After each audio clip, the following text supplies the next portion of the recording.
Given and welcome back to Not In My Lifetime channel. First stream back with Bevo, not just me and other people this time. Actually, me and Bevo, one of the actual people presenting the channel with me. Big up to everyone.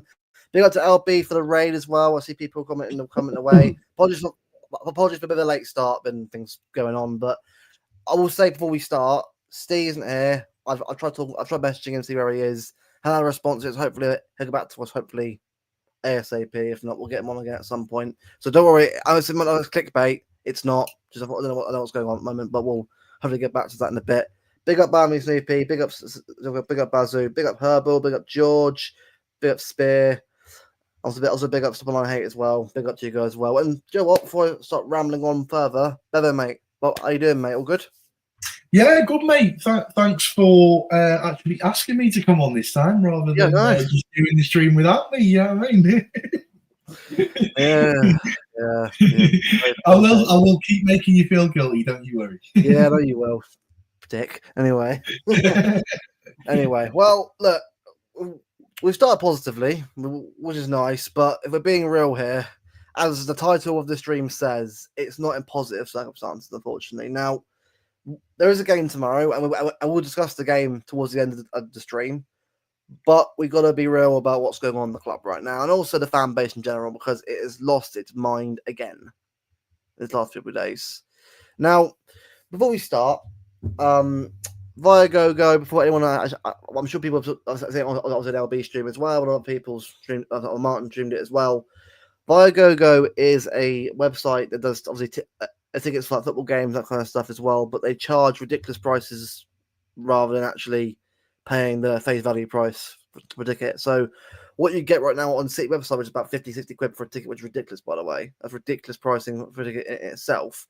Is about 170, 120 quid ticket in itself, which is baffling, but then again, that's football nowadays. And also, just to add to that, for people that aren't aware, obviously there's a lot of controversy around the club at the moment anyway, as it is, but Viagogo in itself are frequently being investigated for breaking the law when it comes to the resale of tickets. They're forever getting questioned for ticket touting and all sorts. They are. It's really, really bad. And the thing is, right, just to add a bit more controversy to the fact of 115 and Haaland slapping Moonbeam in the back of the head and God knows what else. This club is mad. The UEFA ban with cast, and just to add to all of that's kind of gone on.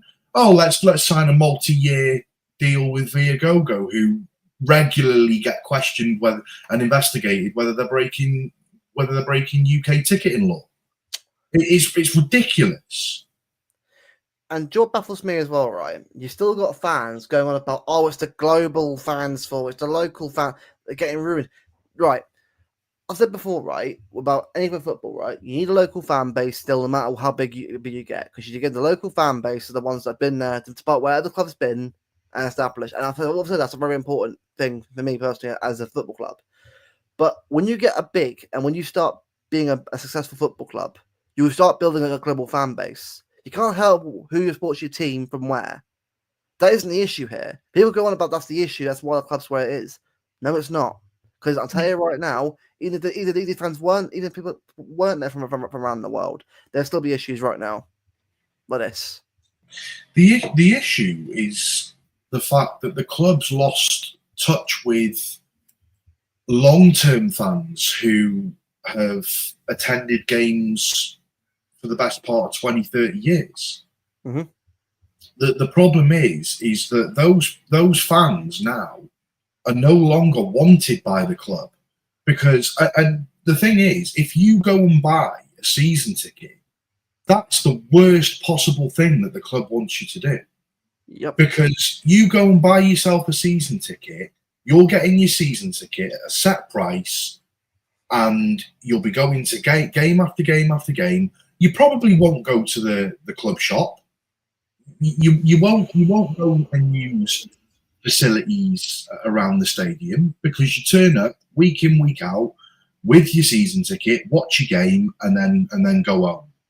Yep. What they want is they want these tourist fans coming in game after game, different fans coming in game after game, spending all the dollar in the club shop, going and staying in the club hotel that they're in the process of building. Yep. They want to extract as much money from fans coming to watch the game as they possibly can. Yep. Now, a regular City fan that's been going for 20, 30 years isn't going to go to the club shop every game. They're not. Which is why, as a club, there's no profit in it for them. They want people going in and spending their money in the club shop, which is why they're pushing more for tourist-based fans. Now, that's all well and good, but you're losing a lot of loyal, regular match-going fans because of it, because we don't feel like we're being treated fairly, and we're not. Let's be real, we're not being treated fairly. Nope, no one is, mate. Local, global, everyone's been treated fairly. Prices for tickets now at City are extortionate anyway. Yeah. Crystal Palace, 72 quid, is it, for a ticket? Roughly? 78 quid. £78 for Crystal Palace. Not United, not Arsenal, not Chelsea, not Liverpool. Crystal Palace, right? Who I don't even think are in the top half of the table, if I'm being real. Now, for that 78 quid, that's just getting your ticket. That's not including travel if you're traveling in by train or by tram or even car. If you're paying car, you've also got then I think it used to be £10 at the gate to park at the stadium, but it's probably more now. It's probably about 15, 20 quid. And then you've got your food and everything else. Just for one person to go to a game at City now, you're talking well over 100 quid to go and watch Crystal Palace. Exactly, alphabet chips. For that 100 quid, you could get a Ryanair flight or Jet2 flight or whatever, just a cheap flight out to Germany, go and watch Bayern Munich or Borussia Dortmund, get your flight home, or stay in a hotel for less than the price to go and watch a game that's effectively on your doorstep if you live local. Yep. It's absolutely mental. And I'm not being funny. If we were playing well, you could kind of justify it a little bit more. Obviously, it's still wrong, the prices they're charging. But if we're winning, Champions League after Champions League after Champions League and Premier League after Premier League after Premier League, and we're still, to this day, consistently at that level, which this season we haven't been, then you could argue, okay, well, you're paying to see the best. The problem is we're not the best at the moment. We're far from it. And the thing which Steve. Steve. The thing that irritates me more than anything is the club, Soriano, Khaldun, they have lost if they haven't lost it at the moment, like they are very close to losing it. They're close to losing a lot of loyal fans because a lot of loyal fans aren't renewing their season ticket. Nope. Yep. Because the experience, let's be real, the experience is shite. You go into a Champions League game against Real Madrid and there's someone in the second row giving fucking skin fades. Yeah. And you want to get to away games. Do you know how difficult it is? I've been going to City pretty much my whole life, and I've got a lot of points behind me. Now, I could get a ticket if I wanted to a game, but they seem to be distributed wrongly and not fairly. It's almost like the point system that you've been trying so hard and paying your way for so long to earn to get priority ticketing for these matches, it goes out the window. Mm-hmm. It goes out the window. So we said, "Oh yeah, thanks for coming and supporting us for all these years." And you know those points that we said that we're going to give priority tickets to. Yeah, it's probably not a thing anymore. 6 Barcelona fans got the away in at Anfield for no fucking reason. I don't know what the hell they were there for. This is what I'm like. Look, I'm not even saying for myself. Right? Look, I've got membership schemes. So for me, I've got the membership things. So I can go and get tickets. Obviously, a good price. Look, it's not a season ticket. And I said before, I'd rather a local fan go to an away game over me. At least they're going week in, week out because they actually deserve to go. I'm not saying I don't deserve to go, but if I can get a spare one, as someone often said to me, I'll take it. But that's how it is. That's how it should be. Not the way it's distributed out to some random people who don't support the team.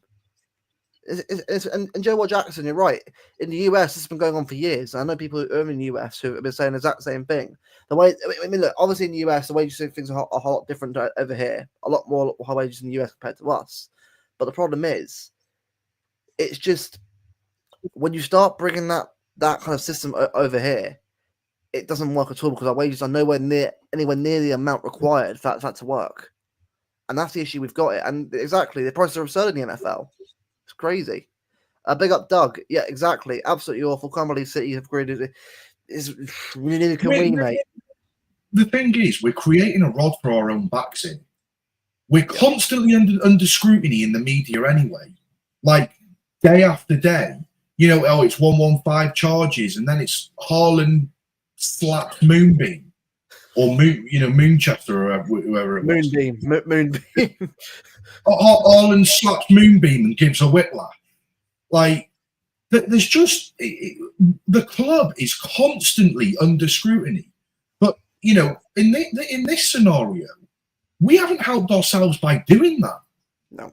115, you could turn around and say, do you know what?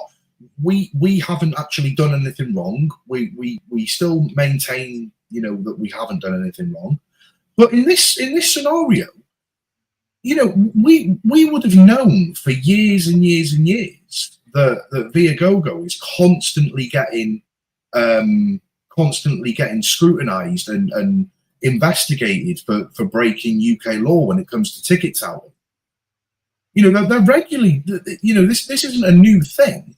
This has been happening with Viagogo for years.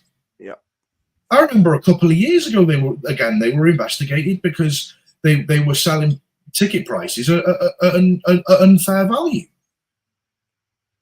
And now, oh yeah, let's sign a multi-year deal with them.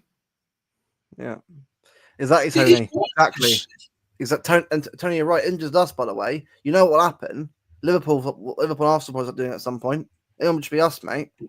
This is where it's going. It's a rich man's game now.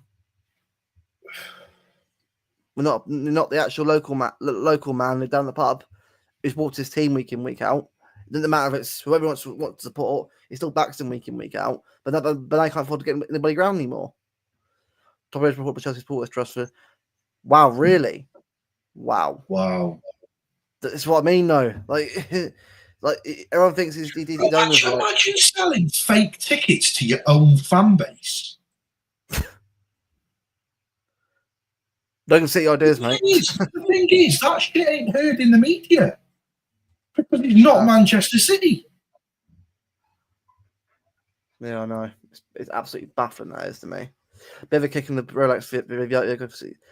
Exactly, because this is the thing, right? If we ever get relegated, right, ever again in a lifetime, by the way, or let's say these charges could go against us, mate, and we get relegated to League Two, that's when you'll be crying out for local fans again, because again, the local fans, they go to a lot of the games like Leicester in midweek where it's cold or miserable, but they're there every week. Trust me, if I could go, I'll go every week if I could, mate. I tell you what. Could those tourist fans do a rainy night in Stoke? Exactly. But we all would. Global and local fans would definitely do that. I've done a rainy night in Stoke. I've been there, mate. Yeah. And we've got a third. Hey, Kelks, you all right? Hey. Sorry. Hi. A little different background today. And there's a dog bark. Oh, Oma. Right when I get on the dog started barking. I'm at my dad's house. The people who live here just laughed and oh god, this dog. Hang on. That's fine. No worries. Fine. No worries. Okay, you be quiet. Exactly. Yeah. Makes you appreciate Katniss, who's like real quiet. There's a cat here too, but she doesn't like me. So that's different then. That's different for once on the stream. Tigra's a little snob. Yeah. She's really cute. So, anyways, hi. We were just chatting about this lovely deal that we've done with this company that extortion all the fans for money and tickets, which is ridiculous. Oh, I've paid those extortion prices before. It's not fun. I know, but you shouldn't have to, Kels. You shouldn't have to do that whatsoever. And I said, I suppose that's probably a really good question, because someone mentioned in the chat earlier that this has been happening over in America for years. Like, what's your experience like with attending like events in America? Is it? Can you see like a pattern emerging over here in the UK? Yeah, I do. A lot of it, it's weird because, you know, we have a ton of sports leagues. Like we have baseball, we have basketball, which NBA, we have the hockey, and then the most popular sport is American football. But there's also college like football, which is American football. Like we have college sports. I don't care about college sports or university sports. I don't know, but the big teams are very popular. But American football prices can be outrageous. Yeah, they are. A lot. Sometimes it has to do with what market you're in. Because like the New York Knicks, for example, which is a basketball team, they've been hot trash for decades. And they're some of the most expensive tickets in the league just because they play in Madison Square Garden. So they play in the middle of New York City. And, you know, the celebrities go and the rich, you know, the really wealthy people of New York go. So their ticket prices are outrageous, despite being a terrible team. But people always go because it's like a spectacle. Yeah. To go see the New York Knicks. And it's the same story with the Los Angeles Lakers out in LA. That's all celebrity Hollywood. It's the experience. It's the experience of going to see, which again, and the same thing is, right, this is what the Premier League is turning into, an experience, which it's not, it's football. Like NFL should be. It's not experience. You're a fan going to a game. It's not meant to be. I'll tell you this season, attending a City game's a shite experience. It's a disaster film. Like Twisters and that kind of stuff, mate. It's just honestly. My baseball team that I follow in San Francisco, they're not good right now, and so nobody goes to the game. So the owners have to like lower the ticket prices to try to get people in the door. But they were good about in the 2010s. So the early 2010s, my team won the trophy 3 years in 5. So it's very city-like. And then the place was sold out. Tickets were super expensive, but now that they're not so good, you know, the attendance is it's like half full, and they have to lower the prices. And they do all these special promotions. Like sometimes you'll see tickets like as cheap as like $9 or $10 for one ticket. I mean, it's in some terrible seat, but they have to kind of adapt based on like how good their team is. And I was just going to say, talking about lowering ticket prices. I remember when City were in the Europa League. I think it was the first or second year we were in Europa League. In fact, I think they did it for both the first and the second year. If you were under the age of 16, I think it was 16. If you were under the age of 16, you used to be able to buy a ticket for £1. Which, in terms of dollars, is about like $1.50, something like that, $1.70. Yep. Yeah, I think the club is playing a very dangerous game here because I think they're just assuming the team is going to always be this good, and they're always going to be a tourist attraction, and they're always going to get those like mega hospitality people buying these crazy packages and people coming from all over the world.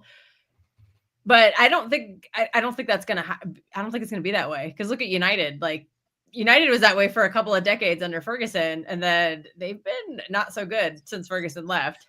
Well, Kels, this is the thing, like fans, doesn't matter if you're local or around the globe or in the country, from a different part of the country, right? It doesn't matter, like, you support the team, right? If we ever go down a division, we'll still be able to support the team if we can, because that's our club. The ones that come over here that are clearly not even there to support the team, they're just there to get all the merchandise for like 500 whatever each time they go. Yeah. Which, bear in mind, it should be pictures on Instagram feed that you put up and get a few likes on, and then forget about it in a week later. That's what City want. They don't want the fans to actually come from like different groups, or like Norway, like Japan, South Korea, Australia, New Zealand, America, Brazil. It doesn't matter where you're from, right? No matter what country you're from, they come over to watch the team, right? Pay all the money on flights, which are already ridiculous as it is. The club want people that are just there to give you pictures, and that's it. Done. Yeah. To be fair, though, it happens all over. Because what was it? In 2023, the end of it, I actually went to a game at San Siro to watch Milan play Dortmund in a Champions League game. Because, sorry, this might piss some people off, but I do like Dortmund. They're like my second team, but I don't like them that much. But Dortmund as well. Obviously, no contest with City, but I do go for them. I bet you as well. I bet you could get 2 tickets for the same price as what you could get 1 City ticket for.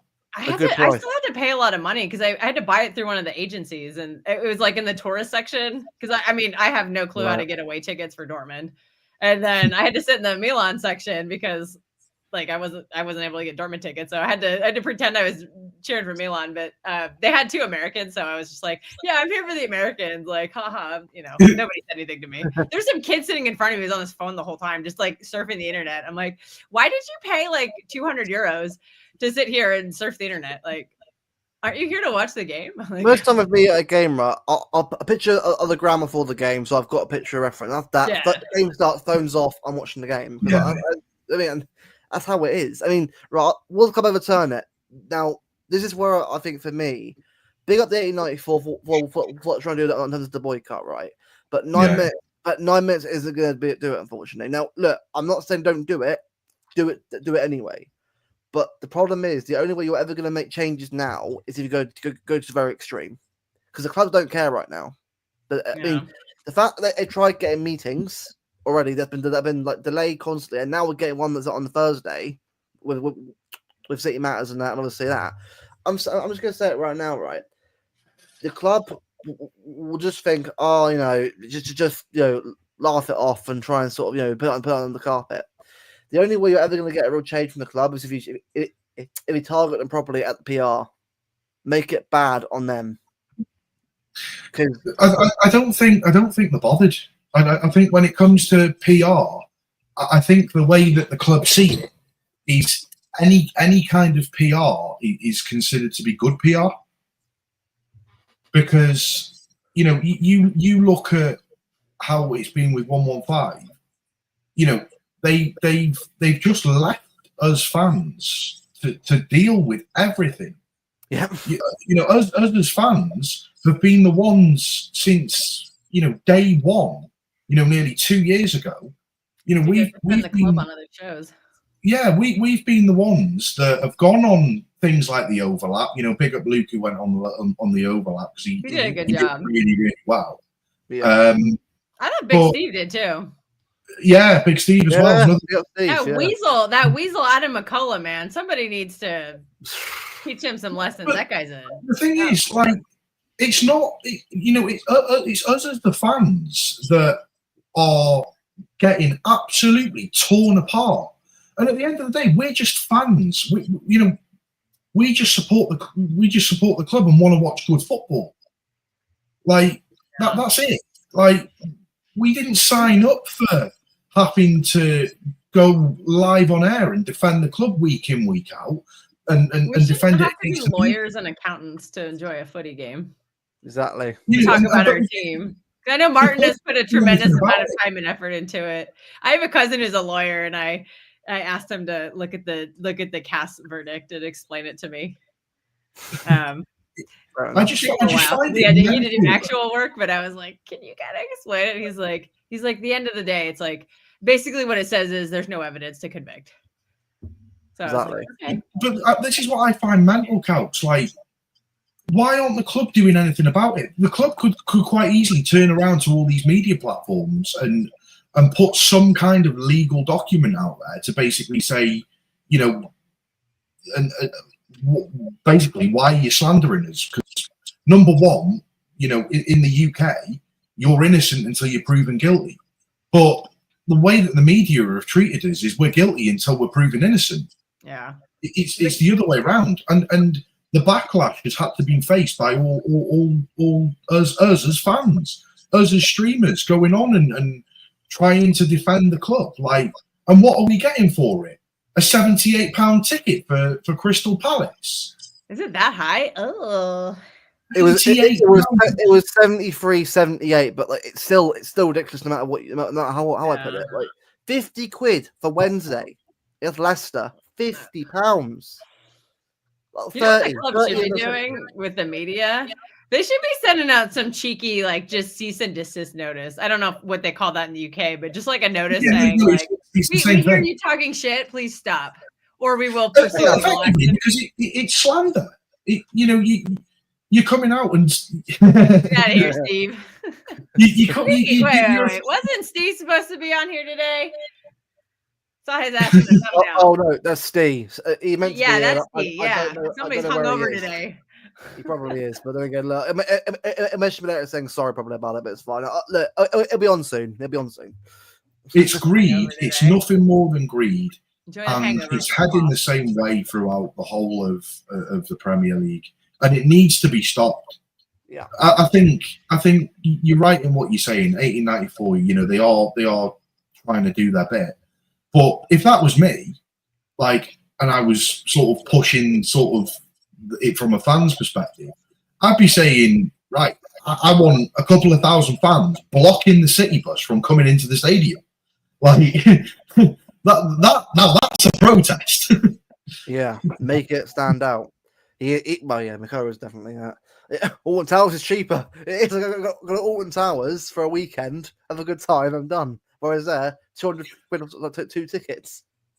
I know you said it'll be after Steve, but the thing is, us as fans have had to deal with this for the last 2 years. It's really taken its toll on a lot of fans' mental health. This, and the club have just sat back and allowed us to take the shit, and it's not on. Yeah.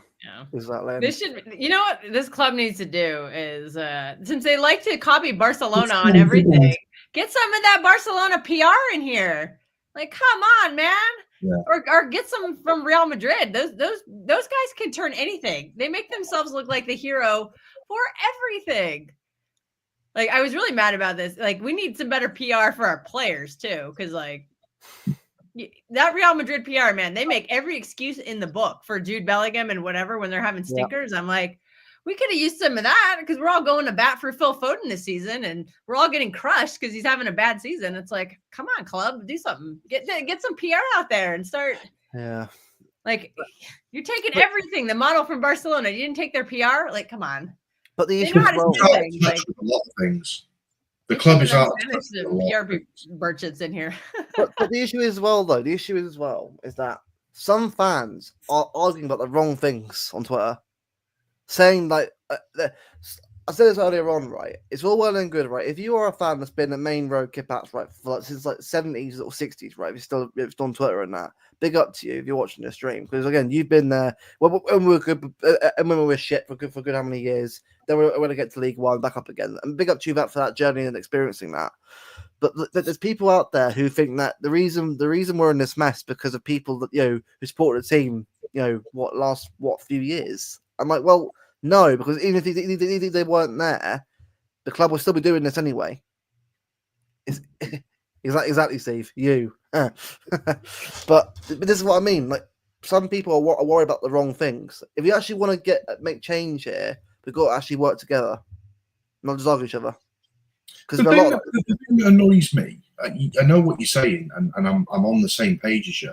The thing that annoys me is these happy clapping fans who have been going since 70s, 80s, who are now coming out the woodwork. Bearing in mind, have slated people like me and you for saying since probably before halfway through this season that things are looking a bit grim for us, and we got slated for that, got torn apart. Though there was posts made about us saying that we're fake fans, we're plastic fans, we don't know what we're talking about. saying that, and then turning around and saying, as of recently, oh, well, I've been calling this for years. No, you haven't. You haven't been calling it for years. You haven't even been calling it for the last few months. You've just now decided to turn around and change your mind and then lie about the fact that you've been saying it for years. You haven't. But that's okay. If this is now how you feel, then great. But don't lie about it. Don't lie about it and say that you've been saying it for years when people like me and Luke have been getting shit for months off people. Like, for months. Yeah. It's been, look, I don't mind, right, if you disagree with what we have to say, that kind of stuff, and that's fine. But when you start arguing people and looking to target them, no matter wherever they're from, right, that's actually, it goes too far then. Like, football is about us being together as fans and supporting the team, not just coming up with stuff, right, and just, making stuff up about people just because you don't like what they have to say. And this is where we got to start doing this as a fan base. Start actually, again, look, it's been crap. It's what it is. But stuff like this, where it affects the fans going to the games. I mean, and this is what I mean. Like, it's not just the game itself and playing them. It's actually us being able to go to them, have to pay all sorts of prices. This is where we'll be all on the same page here. Yeah, I think when the tourists stop showing up is when they'll kind of realize, like, oh, right, no, right, we pissed our fan base off. Yeah, trust me, bro. I'm in the process of getting a camera. I've got to look at getting one sorted out because my one's a bit old now. But yeah, trust me, I'm going to try and get it sorted at some point. Yeah, my Jamas. Yeah, the thing is, at this point, I think my Jama sales right now, mate, the way it's going. I mean, did they break up? No, I think still dating. They're still dating, apparently. No wonder he's having terrible form. I swear to God, he's just so much better when he's single. When he has blue balls, he's on it. Diaz, take one for the team, and just being single to it's like 38. You retire, yeah. Celibacy. No, there's always a summer break for that, or you're in a national break. Yeah, have fun, crack on. Enough that, right? No, yeah, man. I can't do it. Like his it's like his kryptonite. Girlfriends and kryptonite. Yeah, women. Okay, Diaz, have you thought about men? maybe that would be your superpower. You never know. You never know. Send him down to Brighton, right? Oh, exactly. Yeah. No, but this is the thing, right? Look, I mean, even if you're playing well, right, I would still want to call this out because at the end of the day, right, the reason why I think, well, it's been such a bad reaction to this is especially because of how bad it's been. There's more focus on the tickets going up. It's been talked about quite a lot over the year of how much the tickets gone up every year. And apparently, now, this isn't actually confirmed yet, but what I actually will do, I'll quickly sort of say something quickly about this. I think, what was it? I think apparently there's rumors going around apparently, and I haven't seen anything particularly, but there's been a few WhatsApp groups that I'm in said it. Apparently, it's going to be the Flexi Gold is going up in price. You know that overrated season ticket. Cup one? Flexi Gold isn't that like the big games on that? It's like a season ticket for a certain amount of games, isn't it, Bevo? Flexi Gold. Yeah. It's going up from £150 a year to £250, so up by £100. And that's just like your ticket in the door. That's not even counting ticket prices, correct? Yeah, and is that how that works? Okay. And an average of 7% increase in season tickets, apparently. Rumored. I'm not being funny. Inflation goes up 3% year on year. That's over double inflation. Yeah. That's just I don't know. They're out of touch. That helps. Diaz, call me maybe. You might save me. Summertime. This is the Club World Cup. We don't care about that competition. No one does, yeah. I was gonna go, and now I'm not going to. Million. It's just had a bad time for me because, like, I have stuff going on. Like, my best friend's gonna be in town, and then, my old town. Well, the thing is, you'd go if it was Dortmund, wouldn't you?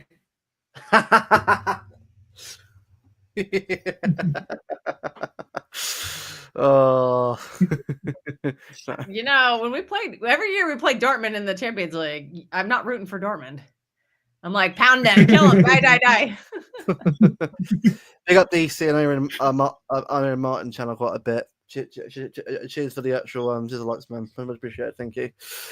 Exactly, everything else does. This is what I mean. Like, it isn't just tickets and games, but everything goes up. But if our wages went up with it, no one will complain. Yeah. But well, when it's the same story here. Like, all our prices are going up, but our wages aren't going up. I know we have higher wages than you guys do in the UK, but we have a massive inflation problem here too. Like, housing is really expensive, cars are really expensive, gasoline is petrol is expensive. It's expensive for us because we're used to it being very cheap, and it's a lot higher now. Our wages don't go up. Like when I was a kid, my mom had like a very general job, and now that general job, what is gas a gallon? Rent a room. Do you price yours by a gallon? Yeah, it's by a gallon. And I know a gallon is very different. I think a gallon is like 3.7 liters or something. So I know it's way cheaper than what you guys are paying. What's the price for that at the moment? It depends, because on the West Coast, it tends to be much more expensive, which is where I live. I think I passed a station.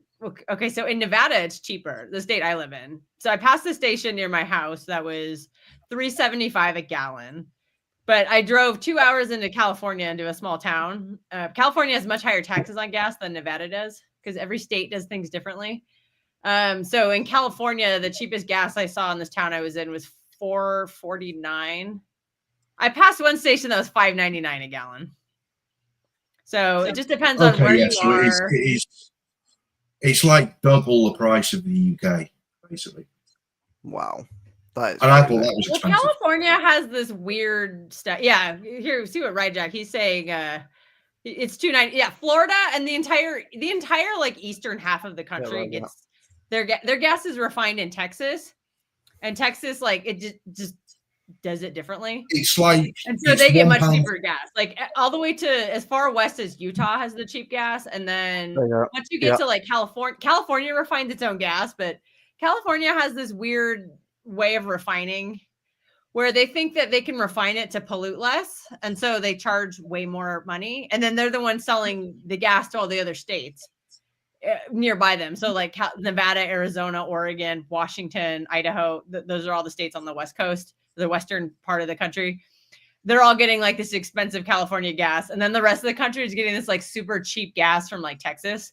And so it's very frustrating because like when I travel to other parts of the country and it's like $2 or $3 cheaper or $1 or $2 cheaper a gallon than what I'm paying, I'm just like, I gotta move.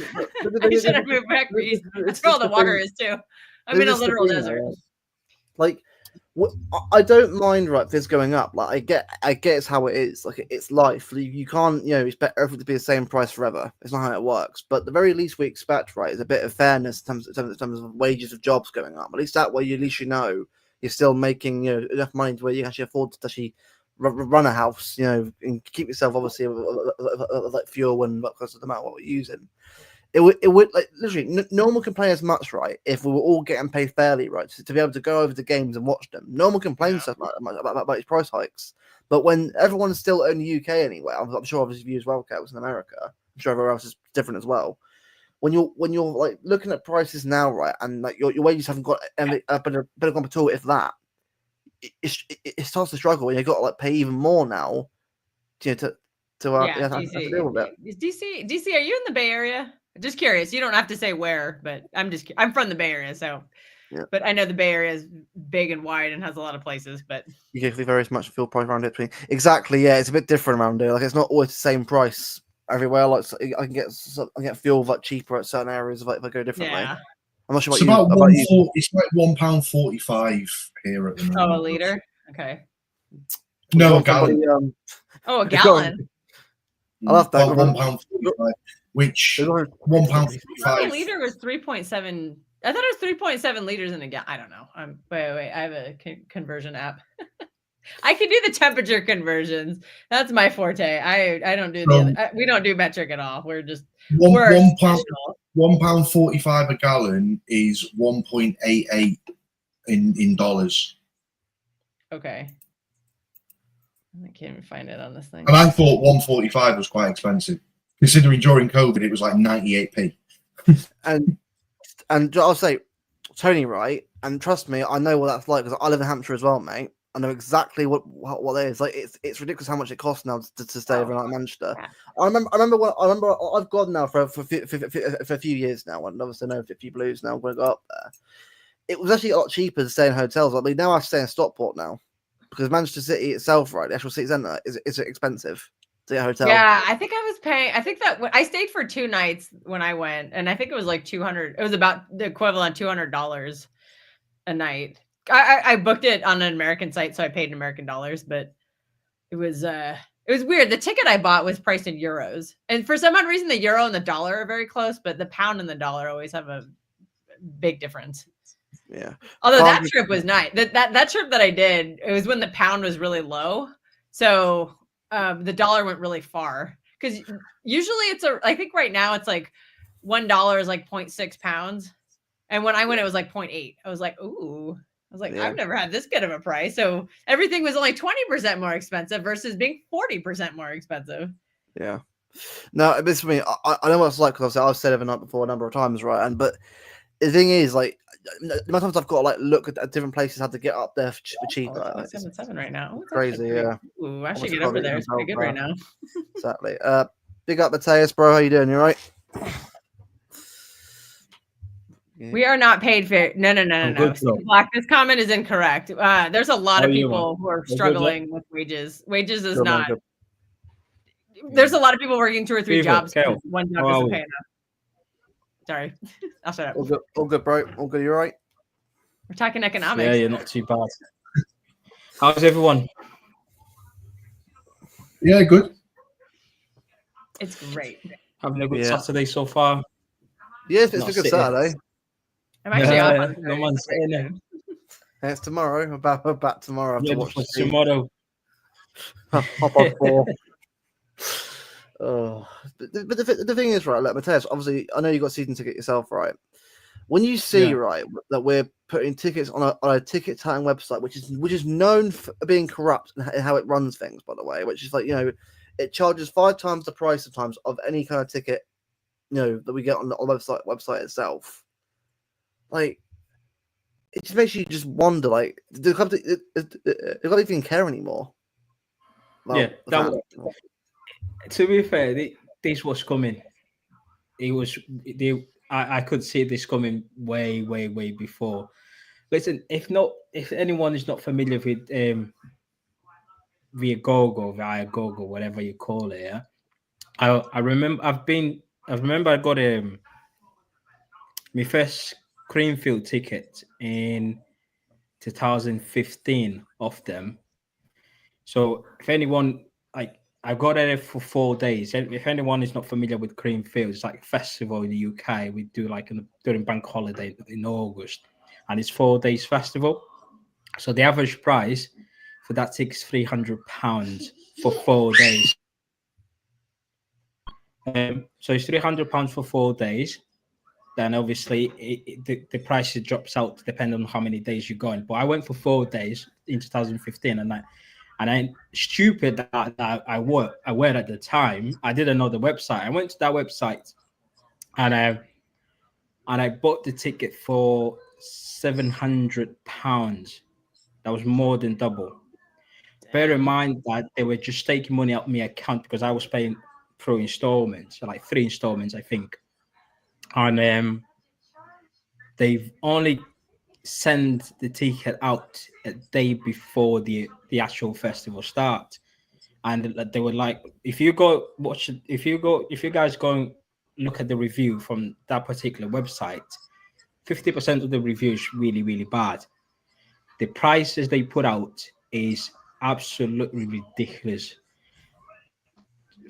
When I saw that their partner of the football club I've been following for more than a decade, it's just shocking, man. It is shocking because the way the whole system, the way the whole ticket system has been set up for the past 5 years, it's just leading to the point where I said it last stream, yeah, they're trying to reduce the number of season ticket holders in the ground. For a ground that the capacity is only 54 or 56, if I'm not wrong, and we've got over 34k season ticket holders, they're not making as much money as they wanted to make. If you compare it to clubs like Tottenham, where they charge the minimal prices, I think it's £1,300, and that's Tottenham, and Tottenham hasn't seen silverware since 2008. It's that brand new stadium. That's probably one reason. Yeah, but still, I've actually been to that stadium. Just to jump in quickly. I'm just having a look at Viagogo now, right? Just to give some people an idea of prices at the moment. So, Crystal Palace, the cheapest ticket you can get is £117 for one ticket. To watch the next price, Crystal Palace. The next price after that, 137 for one ticket. Same block. Same block. 207. Crystal Palace has beat that full America super team, so. Right. Same block again, £157 for one ticket. Right. Yeah, you then have a look. Okay, Aston Villa. To be you then fair, have a look, Aston Villa. I don't know if I've ever paid that much for an American ticket price. Well, maybe an NFL game. Cheapest ticket. Yeah, that's bad. £103 for block 221. Yeah. Same block, pretty much. You're going from 221 to 210. 210, £170 for one ticket. Yeah, these are NFL prices. Sorry, guys. 190 block 209. The next block to 210, 209 cheapest ticket, £197 for one ticket. City, sort it out. That is ridiculous. The problem they're is targeting me on that. I'm sorry. See, the problem is people just complain about the whole ticket system these seasons. Even last season, there were a lot of people complain. Yep. But I've been raising this issue in the treble season. Real Madrid at home, Bayern Munich. I think anyone who was in the cup scheme, they were charging £68. Real Madrid, they were 75. The only reason people didn't complain, it was because of the occasion. Yeah, so we were like, okay, semi-final. Do you know what I mean? First leg, it was a 1-1 draw. We're going at home. Kind of justify it then, though. It's more justifiable when you play Real Madrid or Bayern Munich. Everyone was kind of say 60, 70 quid's fair. When you're charging 157, 170 quid to play Crystal Palace, that's ridiculous. Absolute joke. I had to use a ticket agency. So I went to the Leipzig game during the treble season. That's when I came over. And I used a ticket broker. I used one called Travel Go Sport or something. I don't know. They were Nordic based. And one ticket was $270 or euros or something. Yeah, I think it was euros for one ticket. Yeah. I was in the second level. Yeah. I tried to be.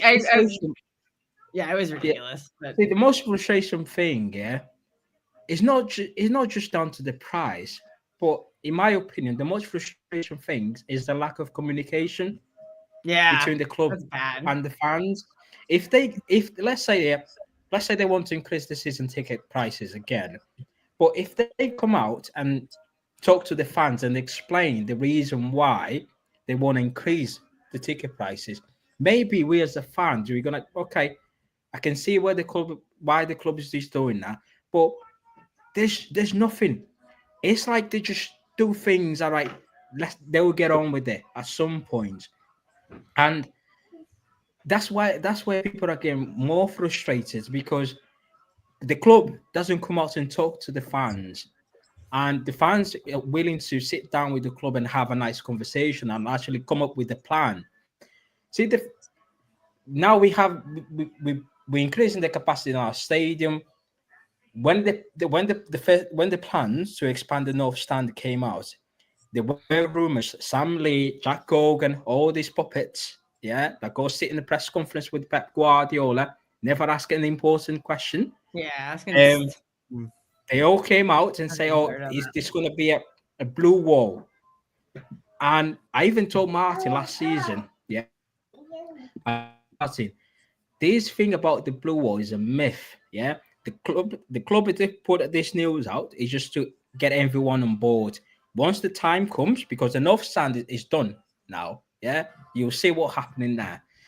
They'll ask people to move their seats so they can accommodate more fans from aboard. And this is just ridiculous, man. Listen, because they don't want us. They don't want the regular match-going fans that don't go and spend money in the club shop, that don't go and spend money in the new club hotel. They don't want us because we turn up, go to the game with the season ticket at a set price, and we go and watch the games. They don't want that. They want to extort and drain every last penny from any person that comes to that ground. This is why they're playing a dangerous game, because they won't have a fan base if this club declines in like standards or whatever, quote unquote. They won't have a fan base. There will be no one at the stadium because they'll have driven all the locals away. You need your local fans, because when you're in a title race, when you're in a title race, let's say you've got 5 games to go, you're in a title race, and your 5 games are Leicester, Southampton, Brighton, you won't get foreign fans going there and singing their hearts out for 90 minutes. No. Yeah, we generally don't know the words. This isn't anything against tourist fans, but a lot of these tourist fans don't know the songs anyway, which is why the atmosphere at the Etihad is dead. Yeah. Real Madrid at home, Real Madrid at home. Big game, dead. It was dead this season. So the hair clipper game? It was terrible. Too busy getting a buzz cut. Compared to the Real Madrid during the treble season, to this season, is night and day. No one was singing. Everyone was just there for the day out. Yeah, all the Real Madrid players were like shook by the atmosphere on that treble during the 4-0. Sometimes Valverde said that was the loudest he's ever heard. Yeah, sometimes what frustrates me the most, you're standing there, you're trying to get the sing going, and everyone around you just got dead quiet. And you're the one just singing out loud. Sometimes you look like a dickhead. Do you know what I mean? People like especially like I was in the East Stand for my first 7 years, and this is that's the worst stand in the whole ground, because I remember, I think it was the derby, like we were playing Man United, and I literally stood up and I was singing. There was people behind me and telling me, sit down, shut up. As if it's a library. It's not a theatre. It's a fucking stadium. When we support the team. It's just some people are just there for the day out. It's like they're so frustrated to stay at home, and they just want to go out. Just rather than just go have a walk in the park, they were just I'm going to the Etihad. I'm going to sit down and watch football matches. That's it. Well, Tez, right? That was where I sat. I was the only one singing. There's a kid in front of me. We were the only 2 singing. It was sad. Okay, remember, I was there at the Villa game. I won 3-2, and obviously Uganda won, right? And I was around a few fans from either around the world or local fans in general, right? When Gundogan got that third goal in, I was hugged and kissed by everyone around me, and the stadium was shaking with the best atmosphere I think I've had around ever. Now, look, Aguero, I was 12 years old, wasn't allowed to go up there on my own anyway, so I was watching from home. But to be there and see Gundogan's goal live and hear the atmosphere, how the ground was shaking, there was like an earthquake going off in there. That was something that's the best I've ever had in my life. That's what football should be about. It's not about, someone get there on their phone. You're there backing the team, and when something like that happens, you remember it for the rest of your life. Do you know this issue with the phones, yeah? Do you know if any regular fans start filming, like just do a few clips, the stewards will come to you and say, you need to put your phone down. If tourists, they go in there, they will do all their videos, or they will do all the Instagrams, Snapchat, and whatnot, and they will not say a word to them. Why? Because Yeah. they're No, the ones. someone turned up Someone with a said they're GoPro filming a the few whole weeks game. ago. Like, What how did is they that legal? They're literally walking in the ground with 2 bags in their hands full of merchandise. Yeah, stewards, they don't dare to say a single word to them. It's ridiculous, honestly. You should Yeah, ask it. You should talk to a steward and Someone turned up with a GoPro a few weeks ago. Not last game before. Someone turned up with a GoPro on their head, recorded the entire game, didn't say a word. yeah. his battery lasts that long. They won't tell them anything. They won't. It's mad, yeah. Like, let's Talk go to back the to before. stewards.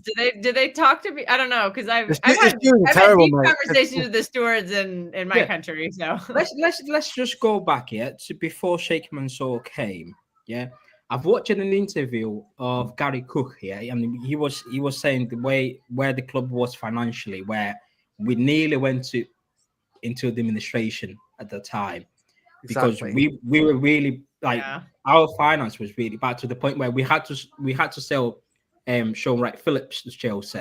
Yep. Yeah. You guys remember. But the year before Sean Wright Phillips went out, we were still in a difficult financial situation. Yeah. But fans, yeah, the local fans, we all got together and we were trying to help the club financially. We're buying all the merch.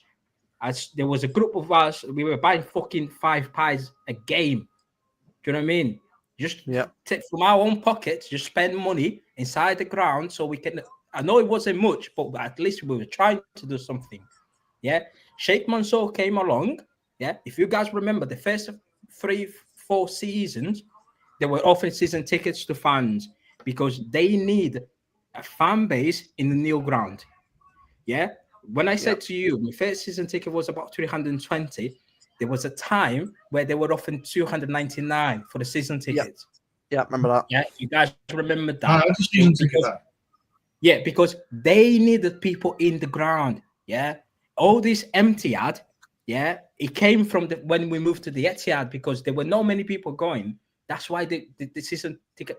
That's why they were trying to get as many season ticket holders as they can so they can fill up the ground. Yeah, and we were all there. However, I know they invest so much into the football club. Yeah, I know they've put so much money into us. They brought the title, they brought the success, and all that. However, there's a fine line in that. There's literally a point where even you look, you have to sit there and say no. This you're taking the piss. You are taking the piss. Yeah, we always be grateful for the things that you've done, not just for the football club, but also for Manchester and all the areas surrounding, like with the community and whatnot. However, you didn't do it for free, yeah, because we were paying towards that as well, going to football matches, spending our own money from our own pockets, yeah. If you guys, if you could do a balance of how much money you spend from your first day, from your first game that you've attended up until now, how much you've spent, and now times that 34,000 people, how much we've all spent going to football matches. Yeah, every single one of us, we've invested into the football club. Yeah, we look after the football club during Gary Cook when they needed money. Now, we have to. All we want is just some support from the football club towards the fan base. Fair prices. Yep. Yeah, we want support because when the club needed us, we were there. Yeah, everyone right now in the UK, they're struggling financially, especially people in Manchester. We don't earn that much money. Yeah, the minimum, I think the average salary is 23k. Yeah. And that 23k, you're still getting taxed out. Yeah, you get taxed out hundreds of pounds. Yeah. Or when you reach your bank account, you only get 18k, but you still need to pay your rent, electricity, water, Wi-Fi. Yeah. You don't see your money. And yet, the little you have, you still go to support Man City on the weekend. Yeah. And that's where the issue is. We're not getting any support from the football club. All we ask, just sit down with the fan base, sit in matters, the 1894 and all that. Just sit down, tell us what you want to do, and see if we can if you can come aboard with your plan. Don't just make decision and tell the fans, get on with it. Because this is not acceptable. It will come to a point where we're gonna start protesting outside the ground every single game. Well, Mateus, didn't I say this is what it's going to? Because I look, I'll back the 94. What they're doing, obviously, in terms of protests, obviously 9-minute thing, whatever, right? It's a good start, but the problem is it's not going to do anything at the moment. You need to up the ante a little bit because again, they're not going to care really if they're being genuine here. You need to really up the ante to make an issue because the club right now will probably think and get away with it right now. Whereas the fans need to start actually putting the action that they're putting on Twitter and all the pages on YouTube and that, what we're doing right now, into action. Yeah, why don't we just get another sponsor? Quit extorting the fans. Just go find some sponsorship somewhere to make up that like $1 million or whatever. They want more money. How many sponsorship Who started this? Who started this concept? Get out of here. Get out of here. Who is making it's Ferran? Well, Ferran's part of it, isn't he? It was Steve who started that. Ooh, no, it's Soriano. Soriano's in charge with the ticketing system. Yeah, is it Soriano? Yeah, I think so. I think it's Soriano. I think Soriano, and the banner's coming out for him. Yeah, he's got some explaining to do. That's the fact. DC, that's the thing. When you're successful, you have people coming to support you, but the club don't have to make it ridiculously overpriced in that case anyway. They can still, again. Oh shit! We're not actually asking the prices to be the exact same price forever. We know things are going to change. That's how life goes. But what you got to do is realize that the area Manchester is in is, as Matteo said, is a lot poorer than other places around the country. And even so, in a cost of living crisis anyway, that everyone's suffering from anyway.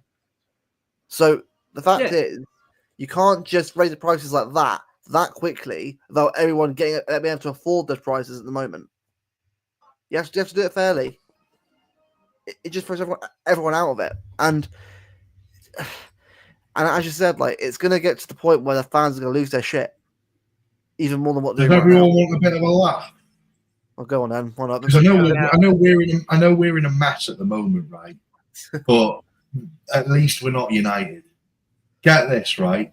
Today, Amorim stormed out of training after United's first team conceded a goal within 5 minutes against the under-15 squad.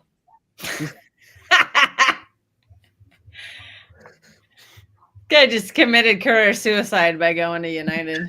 Stormed out of training because the under-15s are putting goals past him. He should have waited, man. Viana would have been calling at some point. Oh, mate. Look, that club, right? Look, for whatever we are, we're not united. Thank God for that. We're not. We're a shambles right now. We are, but the problem is, dog is a prima donna. The only way I see it is because the only way I see the club is making these sort of changes is because is to reduce the number of season ticket holders. Because let's have a look at Liverpool. I think Liverpool, Man United. I think Man United has a bigger ground than us. The stadium is bigger in terms of capacity. And I think Man United only got 25,000 people on season ticket holders, but they pay more. They pay more money. Tottenham, I don't know why Tottenham fans accepted their season ticket prices. The highlight for the past 2 decades has been Beyonce in that stadium. Do you know what I mean? Yeah. It's just ridiculous. So we'll carry on. I big up Martin, obviously, in his stream on Thursday about it as well. Really good stream. Also big up Big Steve as well for his video as well. Both well worth watching and tuning into. So I'm going to say on that. We'll go on. protest outside the Colin Bell stand at 7 p.m. on Wednesday. It's exactly what we need. We got to block the bus from parking up. We got to. Yeah. That's a good point about Anfield. Because my friend and I, both based in America, we always comment on how silent Anfield is. They sing "You'll Never Walk Alone," and then they're just dead silent the rest of the game. Yeah, I saw that. The thing is, though, have you seen the thing about Anfield? Most of that atmosphere is done by speakers, you know. Yeah, it's done by Seattle Seahawks. By pre-recorded speakers around the entire ground. They don't actually their atmosphere is awful. Take the speakers away and let's see how loud they are then. Oh, I was wondering when all the Scousers learned French in the PSG game, because that's all I heard was singing in French. Yeah, because did you see just after the PSG game? Did you see when they played the next game? There was a Liverpool fan wearing a PSG hat in the crowd. Yeah. That was at Wembley. Yeah, that was so funny. Yeah. Oh, speaking of, we live rent free in people's heads. Someone was commenting on the Newcastle parade, and they're like, "Man, City could never." I'm like, "Yeah, because Liverpool, they know." Liverpool, they know that they can sell their ticket for how much they want, and people will still buy it because they've got a bigger fan base. They've got bigger people coming from all over the country, like not even just all over the country, but all over Europe, and want to watch Liverpool. They spend. I've worked at Anfield in hospitality years ago. I think I only worked there for a couple of times. I was at uni in Liverpool, and bro, the amount of money people spending there is ridiculous. They're fans, they're fans, a family of 4. They would spend 10K in hospitality. It's mad. Yeah, I saw that. Rent a flag. Rent a flag is actually a thing. What the hell? Renting a flag, you know. Just make your own one. That's what we'll do at some point. A flag. Those are cute. I love the little kids making the little FA cups out of like aluminium. Yeah, that's so cute. That's great to do. Hey, helps. I'm impressed. What's that word again? Aluminium. I watched Sherlock. Not aluminum. Aluminum. She say aluminum. I watch British shows, man. I watched Sherlock, and he said aluminium. So I was like, why is Sherlock? He must be right. Culture. Bro, what you say is in America? Aluminum. That's weird. It's America. Tinfoil hat. Tinfoil to go with the tin pot fan base. We say tinfoil too, but I'm the outlier. I say aluminum. I honestly think, do you know, on Wednesday when we play Leicester, that stadium is going to be empty. It's going to be empty. Oh. It's going to be empty. I wish I could come over for that. That's the day after my birthday. I really wish I could be there. Look, the thing is, right, look, as I said before, for me personally, I can see it going one way to a bigger protest. But what I will say is, to anyone who goes into the game, please do that. Please take part in that 7 p.m. protest for a boycott. What is he talking about? No idea what's going on about. No, not sure. But is he talking about Sherlock? I don't watch that show. Sherlock. No, it's because you said about Sherlock. That's elementary Sherlock. Yeah, that Abbott Elementary is a Sherlock show. I don't watch it. Yeah. American shows are not very good. The only thing we excel at is really trashy reality shows. Otherwise, TV's crap these days. I don't watch it. But to anyone going to the game Wednesday, make sure you actually take part in the protest thing and also the actual 9-minute thing. I know it might sound very significant, but being a part of it is always important. And it's a start of something that we can do. Doesn't mean it's going to make a difference necessarily, but at least you're doing something about it. That's the way I look at it anyway. I don't understand why you would do that. No, that's how we aluminium. That's how we spell it. The problem is, I feel like when you want to make an announcement, there is a time which should be appropriate to make it. Yeah, you announce something that you knew the fans would be against it in a season where the fans are frustrated with not just with the results, but also the performances on the football pitch. Yeah. And in a time where they haven't even announced the season ticket prices for next season. Well, I just said something earlier about that. Apparently, the rumors are with that is that it could be another increase by 7%. Yeah, but they usually announce it at end of March. It's because we're getting relegated to League Two. Well, it is the end of March. Because they do that and during the payday week. So when you get paid, your money goes straight to the season ticket. The game's afoot. Yeah. They haven't even announced it. It's on a season of Survivor. No, but it's what I mean. But that's the thing. Like, it's just like the thing is, I have a feeling, right, that they were banking on being told the result of 1-1-5 over the break, and they could have used that as a bit of positive PR. Then release season tickets under the cover of that. But because now look at it. Obviously, nothing at all. So all everyone knows. Cheers, lads. Oh my god! Cheers for that. So now I think the ITKs turned into KFAs. KFC's more like, but you know what a KFA is, don't you? I've heard of KFC. What is the it? nose fuck all. Nose fuck all. Oh yeah, right. KFA. Yeah. I'm using that. Anytime someone's like 115, I know the verdict. I'm like KFA, putting you on the list. that French guy existe or whatever. I'm like, existant. Oh, that he's like, you're gonna sign in verts. I'm like, I got a bridge to sell you, buddy. Look, I've heard stuff which I've told Luke privately, and everything that I've kind of told Luke so far has actually happened. But I'm never going to stick my neck out there on the line. No, and tell it publicly. Bevo. I mean, I've got some sauce. Yeah, I've got some sauce. Call me HP because I've got some sauce. Lewis, exactly. This is what I mean. This Thursday at 3 p.m. bollocks interview, right, that people are going on about, right?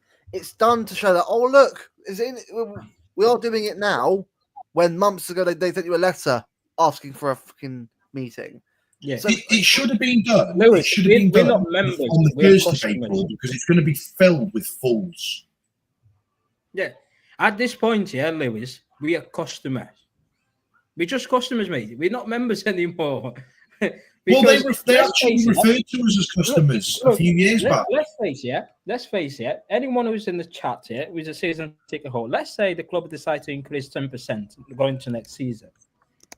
Right? The club knows, yeah, the fans are going to be fuming for 1 or 2 weeks. And guess what? They will still pay it. Yeah. And the only reason we will still pay is because we care about Man City.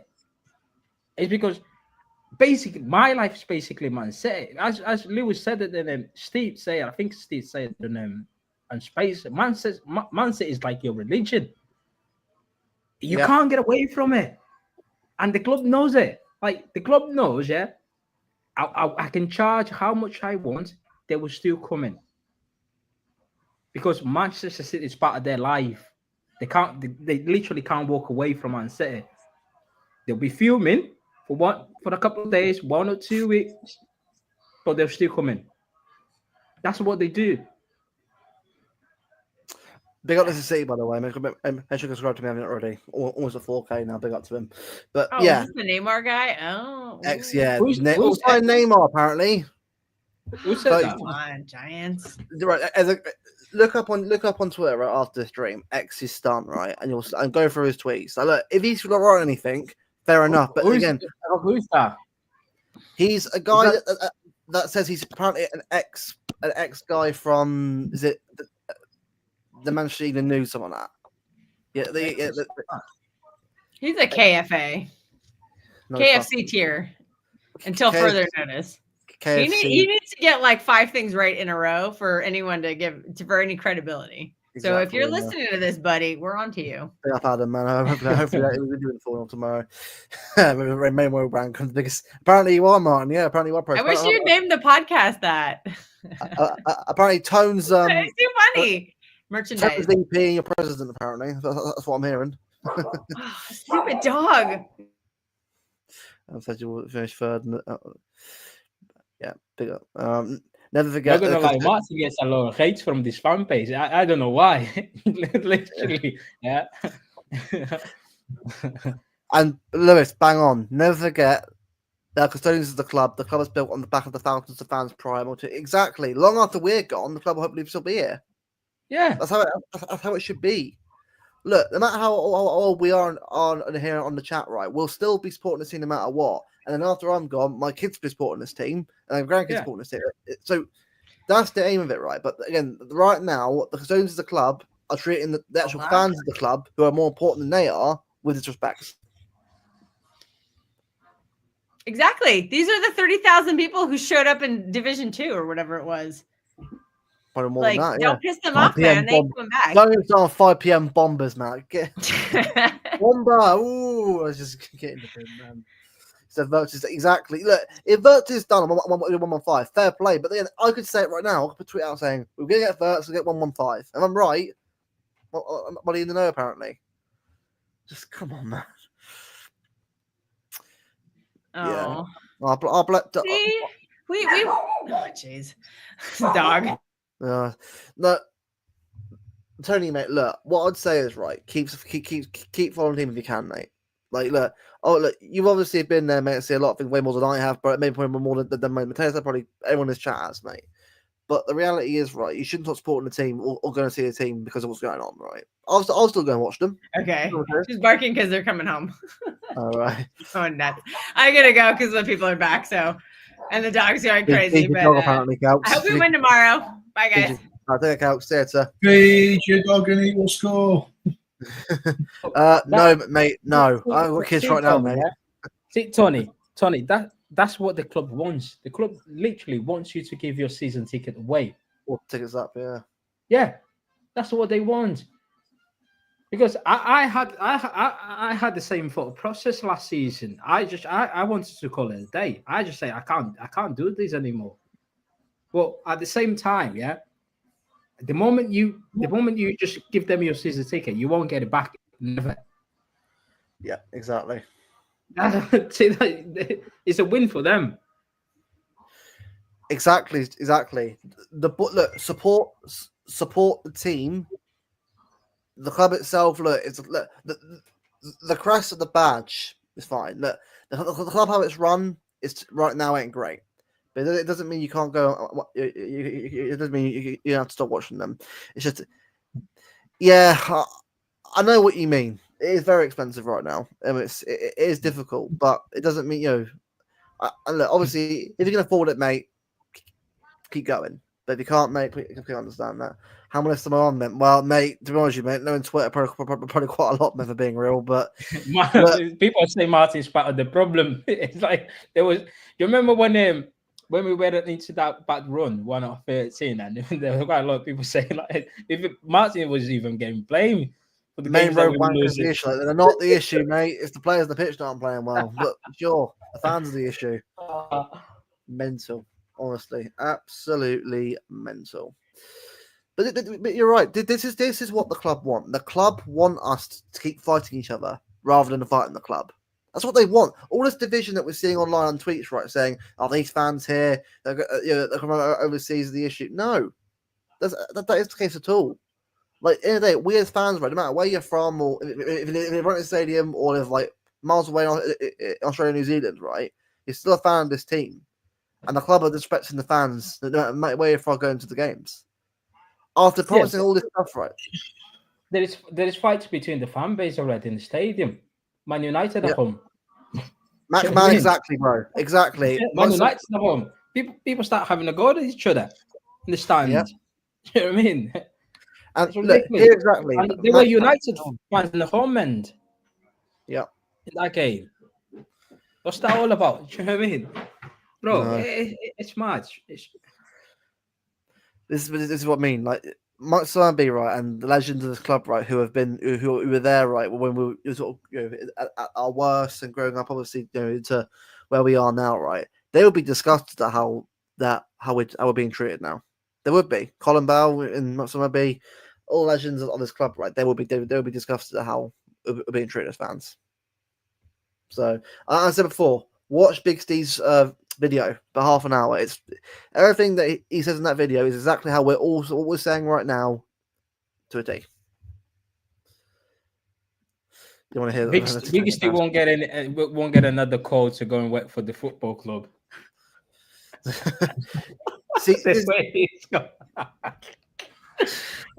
he's done. Yeah. But then again, no. But he said perfectly. Like, I don't care. Big up, because mate, I don't want to work. Like, if ain't that happened to me ever, thankfully. But if I ever did, man, I'd say no, because the reality is, right. If you're treating the fans like this, right, I'm part of that fan base. I'm selling my soul if I'm doing that. I'm not.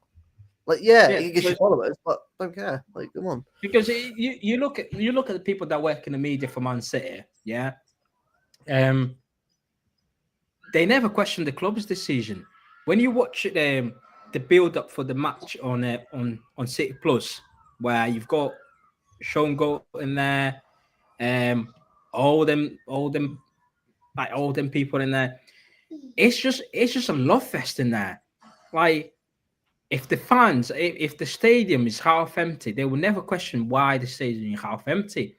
They were just talking about something that is nothing to do like with how the club is being run. Yeah, that's the type of people they want in their media. The happy clappers. Might as well just call Martin to work in there as well. Exactly. Yeah, sure. What was he's preparing for? But I think the media were obviously thinking that it will be a 1-1-5 thing, but obviously, as we found out, not happened yet. When it happens, it happens. In my opinion, I should say 61. Now it's been a long road with City, mate. Exactly, mate. And trust me, you are one of the fans, right, that has been disrespected even the most, probably, because you've been going. What was it, 61? I'm going to say, what, 70 probably? Maybe 60s, if that. I'm not sure what you start watching the team, mate, or go to the games, but you've been there way, way longer than us three have been. Like, obviously, way longer. You know what I mean? But the fact is, right, the fact that you can't go to games anymore, or the fact that you're being priced out of it, is a disgrace. No, but Tony, you are a big part of what is fan base. You are the core of this fan base, mate. The older fans, especially, I've seen a lot of the dark times. Even if you go to back in the Colin Bell days, but just when we went crap for a bit in the 70s and 80s. But you've been there from that point. This is what I mean. This is who the club. I disrespect him even more. Yeah. In case 1-1-5's wrong, yeah. Big up Briggsy. Hope you're doing well, mate. Look, do you know what? I think they also need to look at the young generation, the young fan base, because if you've ever been to any European match, especially the past 3 seasons, like most of the fans that like 50% of the fans that go to this football match are like 18-year-old lads. Yeah, growing up, yeah. Every single game, every single one of them. Yeah. These are the future of our football club. They need to be looked after. Do you know what I mean? Because them guys, they go every single ground, every single game. Whether we play fucking Newport in the FA Cup, whether we play Bolton in the Carabao Cup, they go to every single game. Yeah. And this is what I mean, like, you know, this is what I've DC, right? I've heard this as well from other people as well. Like, I'll just count for other people as well from around. Like, it started turning this whole experience. Watch this hotel, right? Watch what happens. They will start plugging experience weekends where if you go to the hotel for 2 nights, you get a ticket with that, and no, it's guaranteed the tickets if you stay in a hotel. This is where it's going, though. This is where it'd be a massive package though, right? Yeah, you've got your swimming pool, you've got your sauna in there, you've got your gym. Do you know what I mean? Yeah, you arrive there at 12, you arrive there in the morning, have your breakfast. If you fancy going to the gym, the kickoff is on at 4 o'clock. Do you know what I mean? Go to the gym, come in here, have your dinner again. Do you know what I mean? Go in the swimming pool. Do you know what I mean? get some tan in the sauna, then go to the match.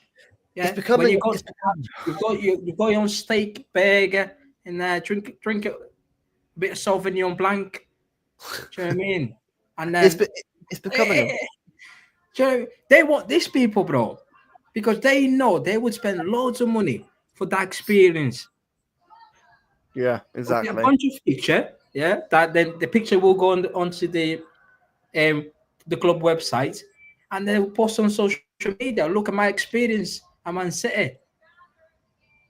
And DC, exactly. The game itself is I look forward to going to Manchester, right? Well, one, because I like going to a few places like that, because I can have some food at.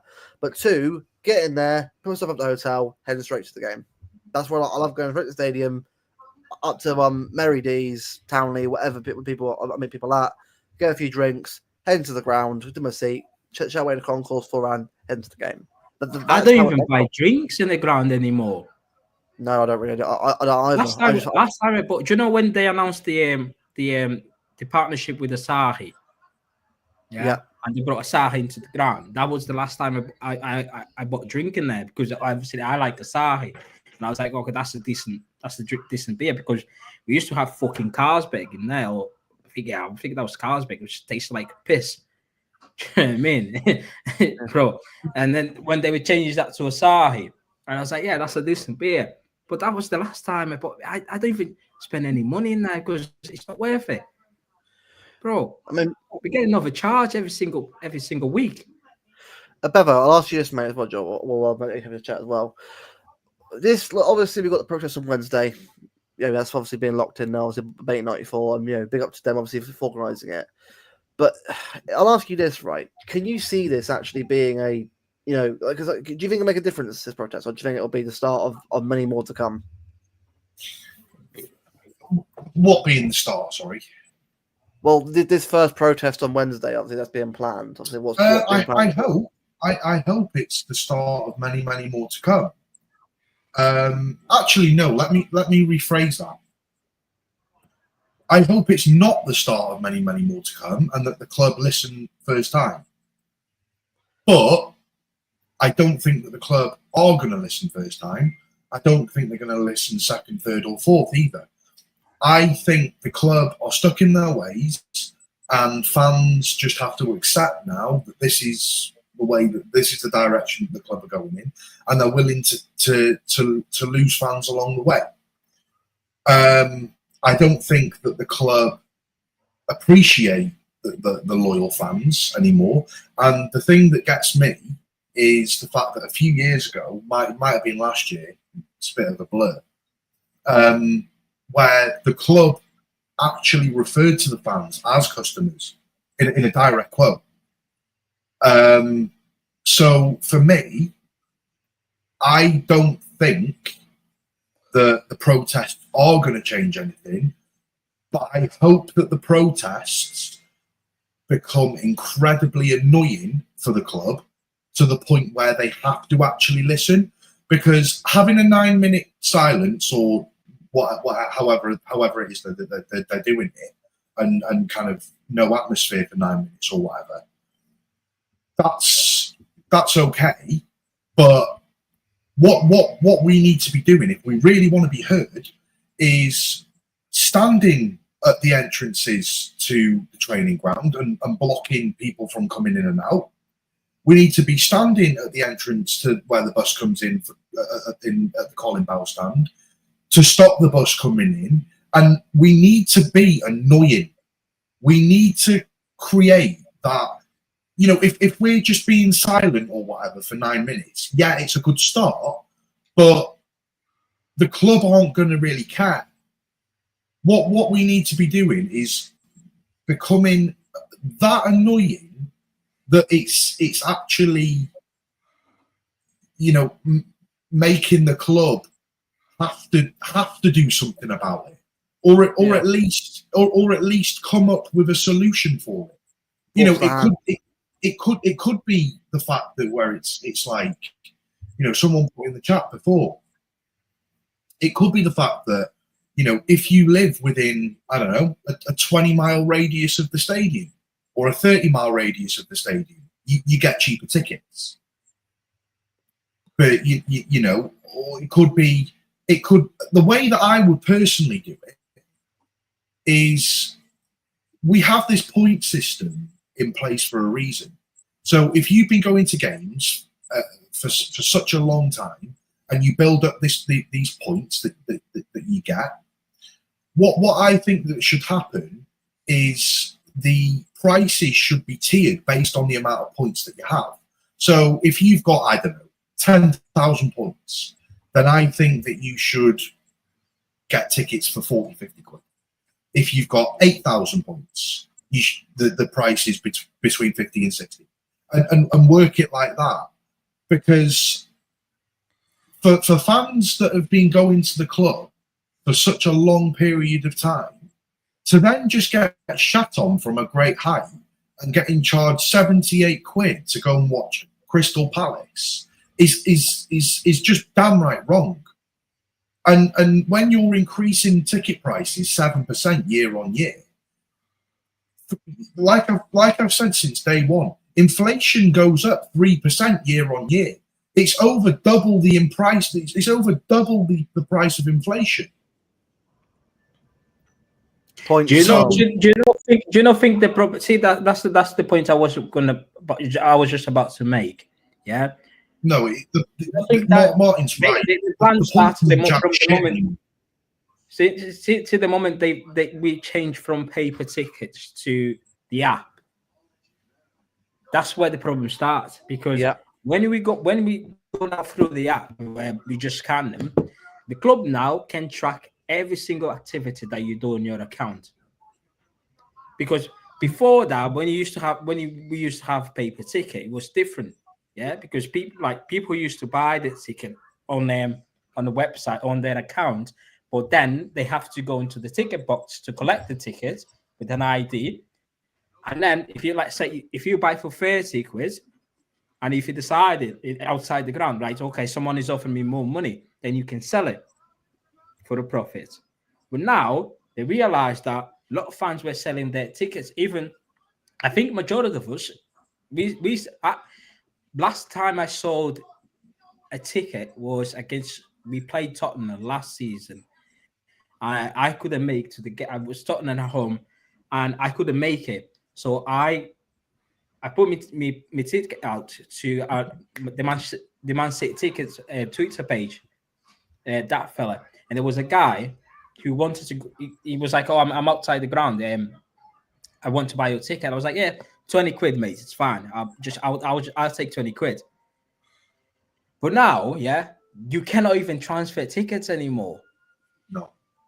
No. If you do, the club will literally email you and will ban you. It's just ridiculous.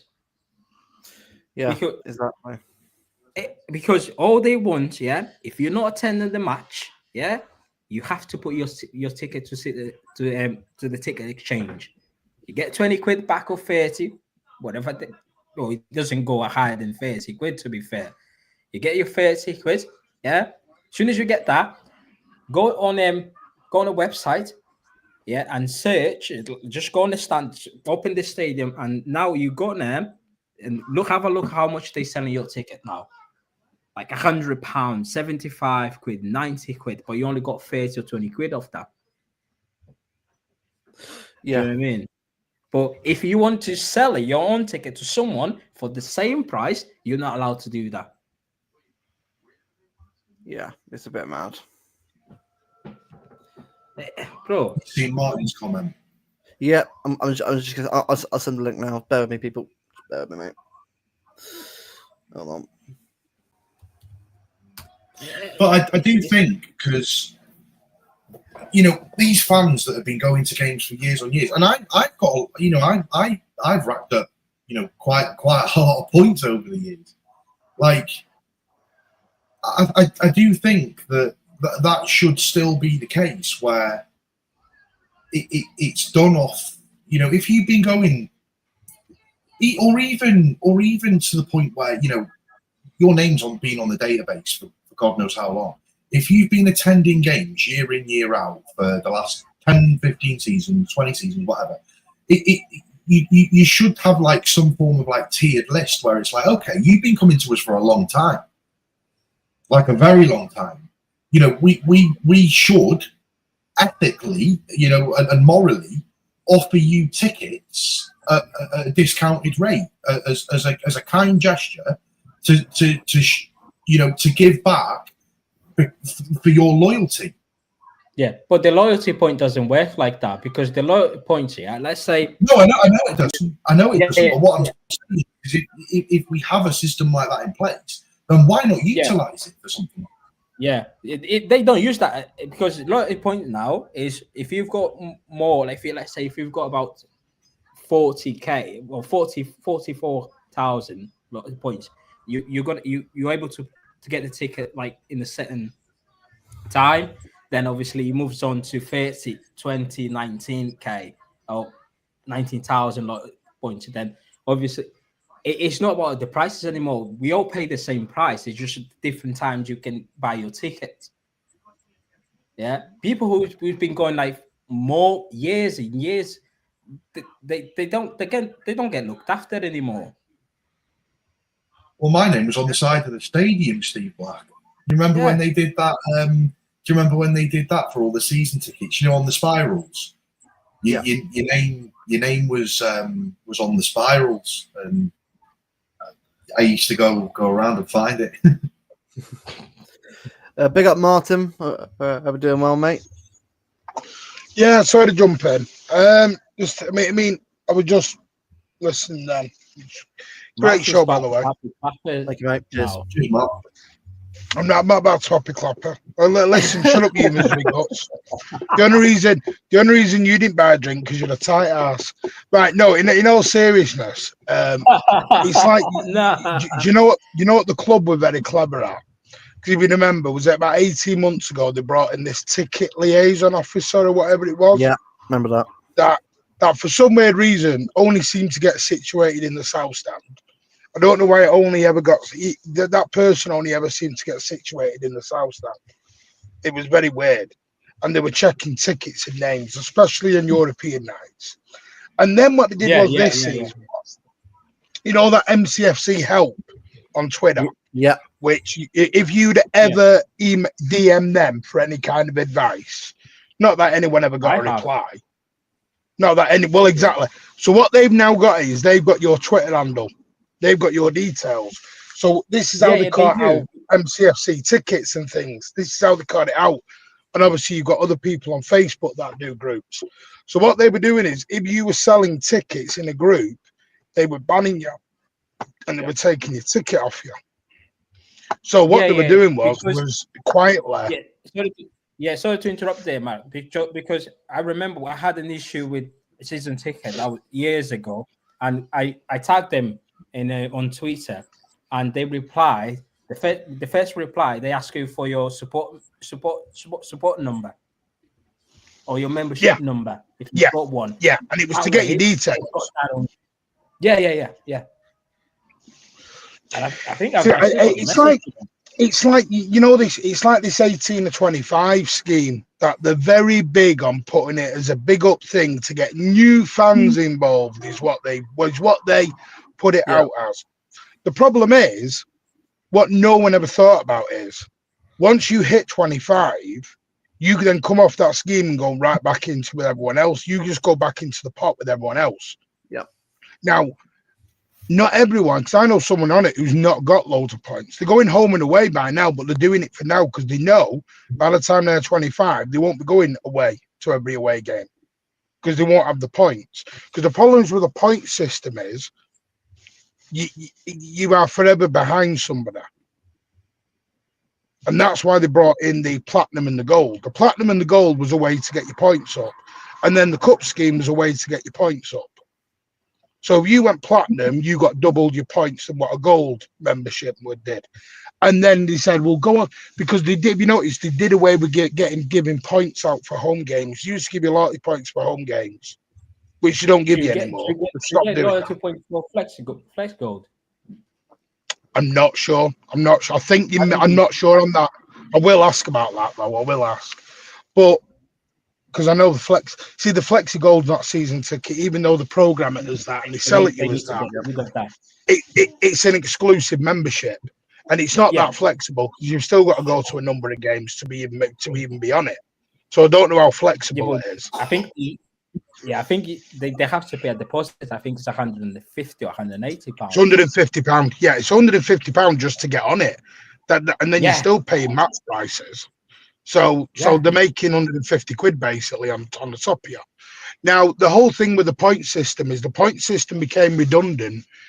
Probably, I'd say even 10 years ago for me, the point system became redundant because I used to be able to go to Liverpool away, United away. I've been all over the gaff. 5-6 years ago, it suddenly became very hard for me to get on it because obviously the official supporters branch gets a number of tickets now, and all the official supporters branches. I always go back to the Champions League final. I remember there was a supporters branch that literally got made a month before the Champions League final. Literally just popped up out of the blue. And all of a sudden, they had members going. They'd not been to one game. I mean, again, this is not about... And the sad thing is about this whole argument is it's not been explained properly because it's suddenly become a local versus foreign fan debate. And it was never that. It's never been about that. What this was all Blues standing together. So what we were saying was, and this is where people have misconstrued everything, we're trying to help the fans abroad not come over and have to pay 300 quid for a ticket. So we're fighting for them. And the trouble is, what's happened is, I've noticed this, everyone's gone into a camp. And it's become locals versus foreign fans, which makes no sense to me whatsoever, because we're all meant to be Blues and fighting for the same thing here. We're fighting for the future of the football club. Yeah. Because Soriano comes out, and excuse my rant here because I'm going on one, but I got very pissed off when they regurgitated Soriano's Disneyland comment. Sorry, Manchester City ain't Disneyland to me. It's in my soul. It's in my blood. Don't ever dare compare, my football club to Disneyland. Yeah. Because there ain't no Mickey Mouse in my football club. I saw 25 years ago. Barcelona. I said it before. He thinks this is Barcelona. Yeah, I don't know what he thinks it is. And I know it's Soriano. This is all, I'll be honest with you. And someone asked me a very good question. I don't think Caldoon knows a lot of this, what's going on. Because in a way, in a huge business, you basically siphon off your jobs to your departments and to your head of departments. And then you just get a report at the end of the year. So does Caldoon fully know? I'm not sure. I think Soriano has a quota to meet. Yeah, like say for example, you have to meet this quota, and if he's a bit behind, he thinks okay, I need to reach this target. In order to do that, I need. And that's the problem. That's the problem. That is a massive problem here because at our football club, we got this fairy tale belief that every employee is a Manchester City fan. There's not. There's Bolton fans, Chelsea fans, United fans, Oldham fans, all working. They're all given a quota to hit. Like everyone is having a go at Danny Wilson, which I understand. And this is not me being defending people, but Danny Wilson is the manager of the ticket office. He is doing what his bosses above him tell him to do. Yeah. Danny Wilson is not implementing this on his own. He's doing it from the above. Yeah, even the guys on social media, like the guy who runs the Twitter account, he's just posting what he's been told. He's been telling, like if someone exactly. He's just doing what he's been told. He's doing his job. So, but I remember this. Does anyone remember when? Some will remember, some won't. There was talk of, remember, might have been 10 years ago, maybe even a bit longer. You know where the Asda is? They were talking about doing a theme park sort of thing then. Do you remember? They were looking at knocking that down, buying it off, knocking it down and building up like a theme park sort of thing. And they were trying to get a fan park in there then. So this has always been on the cards for 10 years. Yeah. This has always been there for 10 years. But because we've always won, we've all lapped it up and kept quiet and been on the parades and all enjoyed the success. And the trouble is, now everything's gone a bit tits up this season. Everyone's now woke up and realised it. And the other side of the coin is everyone thinks we're saying get the board out, get. We're not saying sack the board. No, The way people say you can constructively criticize Pep Guardiola and constructively criticize the players, which is correct, you can do. You can constructively criticize the board. Just to stop you there, Mark, I agree with everything that you've said. And me and Luke have been harping on about this for a very long time. Nobody is exempt from criticism. Nobody. But No. when there's a point that you mentioned, saying nobody's saying, the board out and this, that, and the other, and Luke agreed. Can I just ask him, what was your tweet last night?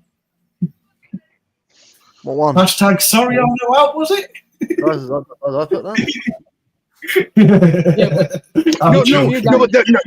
Bevo, that's the thing. No, that's an emotional thing. It's like, the Pep outers. People think I'm. The other thing is, I know you are, mate. I know. People think I happy clap this Pep stuff. I don't. You can construct. Where I've said this season about the football and the criticism, it's gone beyond constructive criticism. That's the difference. We can constructively criticize. The same with the board, but I don't live in this fairy tale because the board have done everything they've done for us that they are immune now to anything. They messed up for the Super League and they've messed up now. And the Disneyland comment is a disgrace. See, the Disneyland comment. If you step back and look at it, forget the ground, forget Etihad and like the training facilities. Now we've got a hotel outside the ground, and we've got a corp arena outside the ground. What's going to be next? A mall, like fucking full of shops in there, JD and all. You knew what the corp arena was. You knew what the WWE deal was.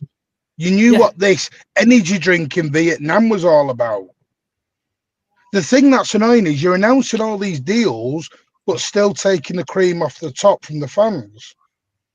Why is it the fans that have got to pay? Why? Yeah.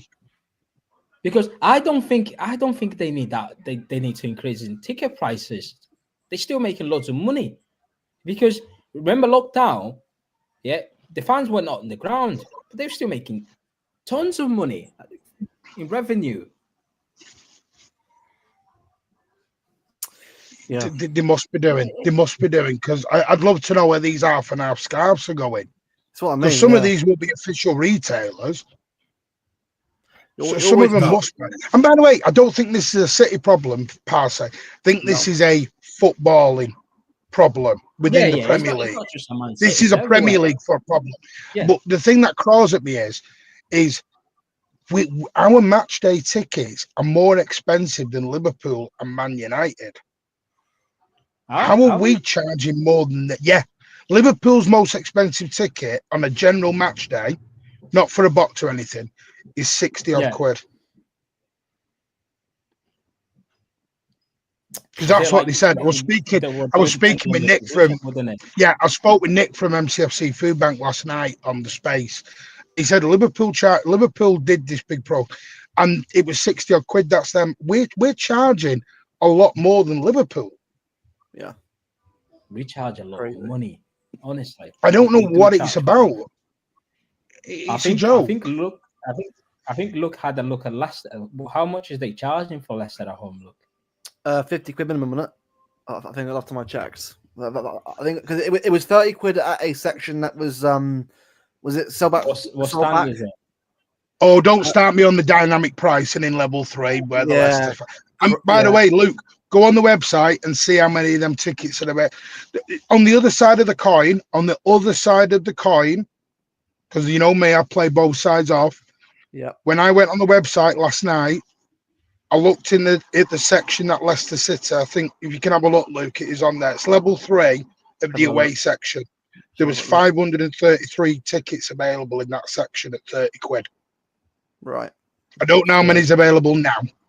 I'll let you know. Hold on, let me look at me getting there. So on the other side of the coin is even at 30 quid, they're not being taken. So look. It's a bit slow. So that's all I mean. So, but they're still 30 quid, and they're not being taken. So you got to look at it on both sides as well. How come no one's taking up them £30 tickets?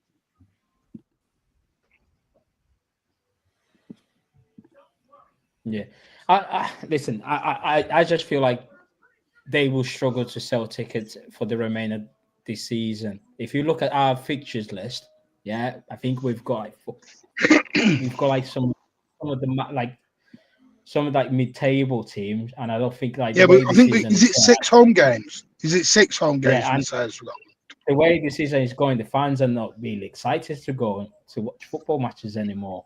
Yeah, but that's a separate issue because that's the bit I will kick back on.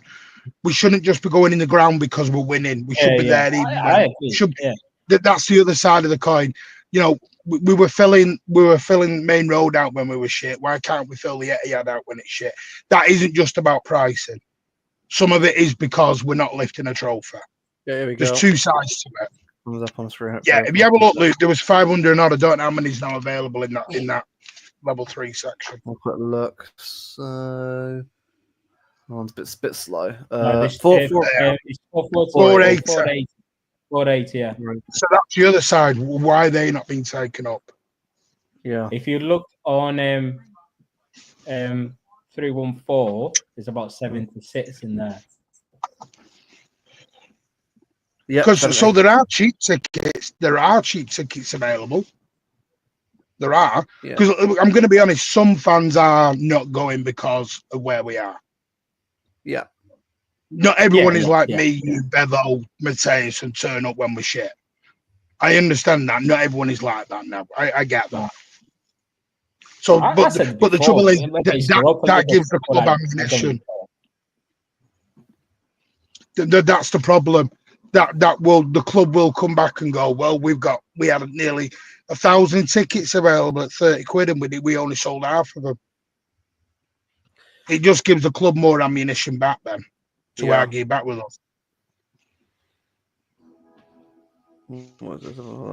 Do you guys think about the treble season cause like a lot of these issues in terms of attendance, like because I just feel like even going to matches this season, whenever we are like if the score like 0-0 after half an hour, everyone is just there like it's like they're not asked to be there anymore. Do you know what I mean? If you, I remember like years ago, right? Even like when we like knew like within 20 minutes to go, we would still get like keep the singing going, and I like just like, do you know what I mean? To get behind the team, like, come on, we're gonna score, we're gonna score. But now, everyone just sits there. I remember like even last game, like 35 minutes, like people just start getting up, like going to the concourse. They don't wait anymore. Like 18 minutes, everyone just standing. They start going home. I'm like, really? Well, it's like this 9-minute thing. Bringing the Blues makes a great point. The 9-minute thing is great, but the trouble is, a lot of people are still in the concourse after 9 minutes anyway. Yeah. Oh yeah. Still finishing like, pints. Yeah. It's not like we're all packed in at the start of the game singing. We're not doing that. Yeah. Just have a look when the referee like blows the whistle for the game to start. The stadium is half empty. Yeah. Especially in your end. They're all trickling in your end. Some people they still outside. Forget the concourse. They still outside the ground. It feels, Martin, like we need to create some kind of annoyance to the club.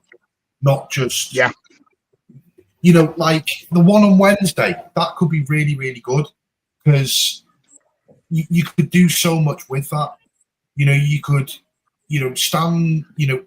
stand where the bus would normally park and park up and stuff and create an actual annoyance for the club to the point where they're forced into having to at least rethink it or talk about it. Not just, and it won't be good there as well, because that's where all the corporate are going in. So if all the corporate are having a meal outside and all they can hear is, don't take advantage of the fans anymore, singing going on, It's not a good look for them because that's. But the trouble is, you get some fans that are happy. Like, I'm not using him as a thing, so please don't think I am. But it's like Alan. Alan comes over and he has a jolly old time, but Alan only goes into hospitality. Right. Really? Alan will only go into hospitality. Alan won't go and sit with the commoners. He'll go in hospitality, which is fine. How much is he making in Australia? I need some Alan money. Hey, you've got to have money to live. For anyone to move to Australia, you've got to have money. Yeah. I need some of that Alan P. No, but seriously, it's like you have people from America and they'll come over. They go in hospitality. There are people who want the hospitality. I get that. I understand that part. This isn't about that. And sadly, you can. I mean, I did a space the other day. You know what I'm like with my spaces at the minute. It's 7-8 hours bloody long. And someone come in and went, and someone, I won't mention the names. I think Mateus was there. But someone went, why would I want to watch City versus Lincoln? And that's the problem. This is not about we've lost the togetherness. We've lost what Manchester City was all about. And this is what people call me happy. I'm not trying to be happy clapper. What I've been trying to say is I knew this was all coming. The trophies got everyone just went on the trophy tidal wave, and we all lost sight of why we were Manchester City. We've lost sight of that. The other thing as well, Martin, do you know? I feel like sometimes we kind of have to be a bit balanced when it comes to international fans as well, because no, it's not just international by mistake. There's people here that have got two trophy loving. We are at the level where we attract players from all over the world, and we got like Kusanov, the Haalands. Obviously, when you buy these sort of players, you expect people from their own country to come and see them. These people that they go to the Etihad, they won't be there like to be like. They're just there to see the player. Yeah, you can't expect them to be singing like for the whole game. They won't do that because they're not there for that. They're just there to see the player, take a few videos, like great memories for them. And I feel like we as a home fan, we sometimes we're a bit harsh to them because listen, I always say like we expect these sort of people to say, and it's great. At some extent, it's great. Do you know what I mean? It just shows how far we've come from and how big we are right now. Do you know what I mean? And by the way, just to jump in, I have had an email just to correct me, and I do. Please, if I ever say anything wrong on here or I don't have the full information, please let me know because I want to give out the right info. Apparently, you need to be a member to get those £30 tickets, so they're actually £65 tickets. So that may be why they're not selling. You've got £40 now, or is it still 35, 40 quid. 30, 35. I just think does anyone feel mentally drained with everything at the minute? Just football in general. Massively. Do you not feel like, I mean, Alphabet's mentioned it there.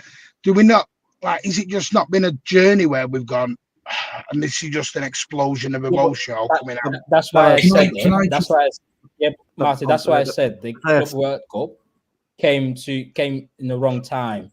I felt like after the season, we all just need to just take days off. We needed to piss off for the summer, not have a tournament. We needed to piss off. Not just the manager, not just the players, but also the fan base. We need a break. Honestly, Can I just jump? Unfortunately, we're not having that because we're gonna have 3 weeks off. Then the Club World Cup starts. It's good. Sorry, go on. Can I just jump in? And because Martin made a point before about City not wanting to play against, City fans saying, "Oh, we won't care if we're playing Lincoln in this." And Martin made a really good point about saying, there's been a lot of fans that are jumping on the trophy hype train, but we've also got to think about it like a different way and say, okay, we have been winning trophies now year in, year out for almost 20 years, roughly. there'll be a lot of fans now where for the last 20, 25 years, however long it may be, they've seen success. So there'll be 25, 24-year-old fans now that where all they've known is success of this football club, with the occasional year where we've not done much, or because we're going back now as far as Mancini. In the Mancini era, we still won the Cup. We still won Premier League. So the thing is, I think what the point I'm trying to get at is there are 25-year-old fans, 24, 23-year-old fans where all they've really known is success. So do you not think that it's the way that they're now wired, is that because they've not been used to seeing us under, the Kevin Keegan era, the Stuart Pearce era, and before, where, come from the November right the way through to the next season, we didn't score a single goal at home. I remember those days, and they were horrible. But a lot of these fans now, where they're saying, oh, but I wouldn't care about Lincoln away, and I wouldn't care about playing Oxford away, and this, that, and the other. I wouldn't go to that.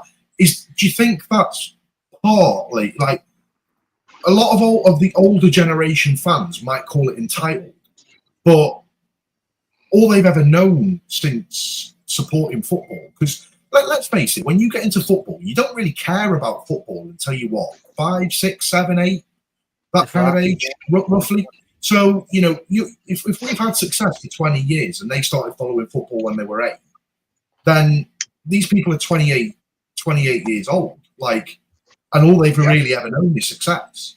So people might call it entitled, but if that's what the club's given them over those years, then it's not so much entitlement, but more expectation because of what they've seen.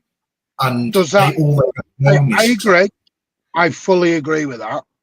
But that's why, and you know this, Bebo, I've always said, and this is going to sound like I'm trying to tell people how to be, and I'm not. This is just my thinking. This is why I've always said, learn the ethos of the club. Yep. Yeah. Learn the ethos, learn the history, learn everything about it. Yep. Don't just jump and then go. Learn. It's like you know this yourself, Bevel. My lad is different because he's got me as a dad, who has sat down and showed him what it was like, and he's appreciated a bit more. And he's only 15, and he didn't get into football, like you said, till he was about 6 or 7. I took him to a game when he was 3 years old, and all he cared about was the hot dog and the little figurine he had in his hand, the little Ben 10 figure he had. He wasn't asked about the football. And one of the first games he went to was the Pellegrini 7-0 against Norwich. You remember that, yeah. But then he thought that was every single game. He thought every single game was 7-0, and how come we're not scoring 7-0 the next game? And I'm like, because it doesn't work like that. But that comes down to your teaching. The trouble with the old school fan base, Bevo, is we've all been brought up through a family. It's a family tradition. Your dad, your granddad, your brother, your son, etc. There's not many people have come from it just chosen City out of the blue. A lot of it has been a connection. And out of our 36,000 season ticket holders, and this is where it probably is a bit sad, the majority of our season ticket, I think we've got one of the oldest generations of season ticket holders in the country. I think it generally is an old generation fan base when it comes to season tickets. Because I always said in 20 years, the fan base will be like it is now. What it is right now is what the fan base will be in 20 years. Because all the old ones, like me and etc., will have died off and gone. I mean, I'm not saying I'm going to die at 65, but you know what I mean. It dies off. Yeah. It dies off. Because I remember when I was a kid and I first went, I was like, oh, who's this young'un being here? You always get into that. But it's why I've always said you can't embrace the future without respecting the past. Well, it's whether you choose to do that. Well, Martin, this is what I mean. Like, obviously, for me growing up, right, I went it on my own. Like, I had no one in my family close to me that watches football. So for me, right, I got into City because, again, I hated Manchester United Football Club. I hated anyone else. All my mates support different teams. And I thought, Manchester City. I love Sky Blue, and I thought, and I got into it as I got older. I love about the club as I got older. I loved it even more and more, and this is where I am now. I'm 25. Like a lot of the fans that I know, like I know City fans that I've been going with since I was 12, 13, who even some of them now live over in like places like Germany and Poland. They're not obviously from Germany and Poland. They're from near Manchester, but they've moved out there for work and it's part of life. But they still go home and away. And whether I know Martin probably knows this, but it's weird because my kind of journey growing up as a City fan, my journey is a little bit different to other people's, because there's people who I used to go with that are now like success stories. Like I used to go to games with Faraz FG. Like my ticket was next to his. Like I've grown up, watching City with FG, and now you see. So what he's saying is FG was better at FIFA than him, and they chose the better looking one to work.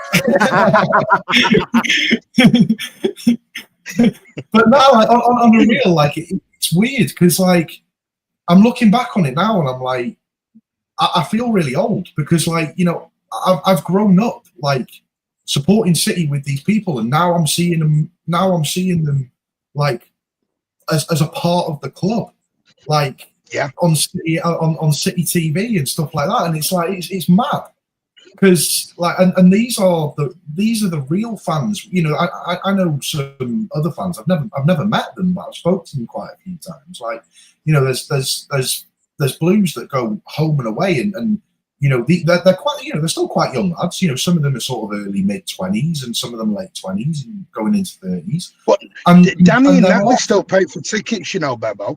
People have got this thing that Danny and Natalie don't pay for tickets. They have to pay for their tickets.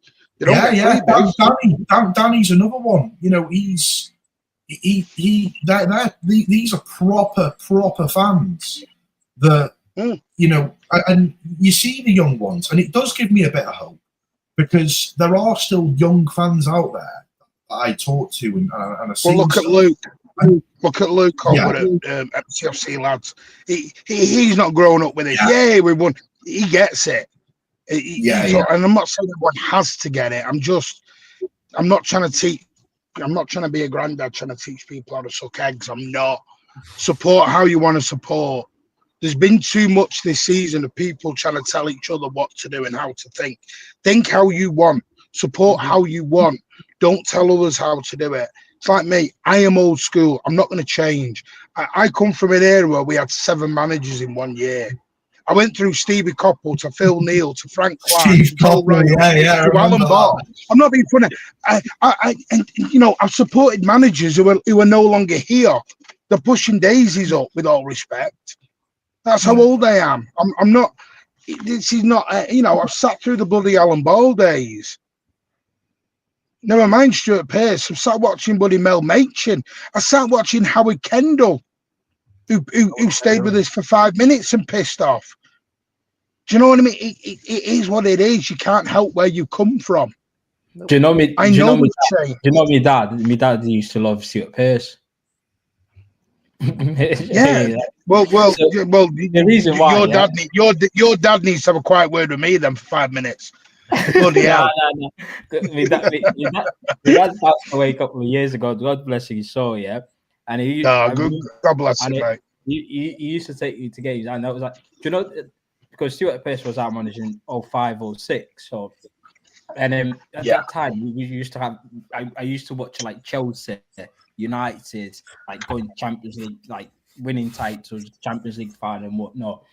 And I remember, which I think when. And there was like I was talking to me. I was like, oh, we shit. I mean, that was like, well, at least we're not at least we're in the Premiership. Do you know what I mean? At least we're like in Division 1. And I was like, really? That's all. But now, for me, when we do space and people we need to make Champions League, and I'm like, I don't really care where we finish. To be fair, Europa League is fine. I feel like you changed quite a lot. The more like if you've been watching it for so long, like the way you view things is changed. The way like the new fan base sees things, because obviously there are people there that they've only seen success. All they've seen like Man City winning, and when we don't win, or if you're not in the Champions League, they get bantered by like the Arsenal fans, the Man United fans, the Chelsea fans, and whatnot. And it's a big thing now on social media. Do you know what I mean? And for me, I like, why do you even get involved in these things? Yeah. Like, feeling about protests, there used to be protests weekly at Main Road. That's because we got beat by Stockport and Bury. Never mind getting beat by Tottenham. We were getting beat by Bury. And listen, I never want to go back to them days. That's another thing. I don't want to go back to them days. I understand the club has changed, but why is the fan base changed? That's the bit I don't. City people tell me City have changed. You expect the fan base to change, but don't do it. Don't do a City in the community day. Yeah, the last home game, we're sat doing a City in the community day, trying to be this community club, when it's all a farce. It's all bells and whistles. Yeah, what's the City in the community day about? See that is the fan base is expected to change. Like the fans are changing because obviously people are more into social media now. Yeah, social media is like, especially like things like Sky Sport and whatnot. They're the biggest problem in football. See, people, the new fan base, they view football different. It's about winning. If you're not in the Champions League semi-final, quarter-final, playing against Real Madrid or Bayern Munich, then it's like they feel like, oh, I should not be talking to other fans because I'm not there. That's why people like this top four thing. I get it from the club point of view. Financially, they have to achieve top four. But in my point of view, I don't really care whether it's Europa League or Conference League. You want to talk football? You're a football fan. Yeah, it's just not the game. Just go. Do you know what started this? What started this years ago is when everyone started doing the Big Six. When everyone started making some of these great football teams irrelevant. Leeds United, Sheffield Wednesday, etc. We can go through them all. They've become an irrelevant club. Nottingham Forest, Aston Villa, like they are nothing. Mm-hmm. Yeah, and some of these football clubs have done more. Exactly, and they've done more than. No, Nottingham Forest have won more European Cups than Arsenal could shake a bloody stick at. Yeah, because Sky Sports basically owns the Premier League, so they have to market the league in order to make more, like literally to bring more views. That's why this is this is basically the only league in the world where top six is a thing. Basically, I was talking to someone once, and I said Pep Guardiola would nearly played for City, and they went, "What?" Yeah, I went, "Yeah, he came on a trial." And they thought I was Billy bullshitting him. He thought I said City nearly signed Stefan Effenberg. He went, "No, they didn't." I went, "They bloody did." On BBC iPlayer, there's a Pep documentary that you can watch. Right, he said it himself. Like he actually went on a trial and almost played with City. Yeah, he went on the trial for Arsenal, Man City as well. We've had George Weah playing for us. Yeah, I'm not being from well, we didn't. We had George Weah's evil twin brother playing for us because I don't remember it being the real George Weah. But seriously, if anyone thought that was George Weah. I will one day tell the Joe Roll story. He spoke to me about that. It was so funny.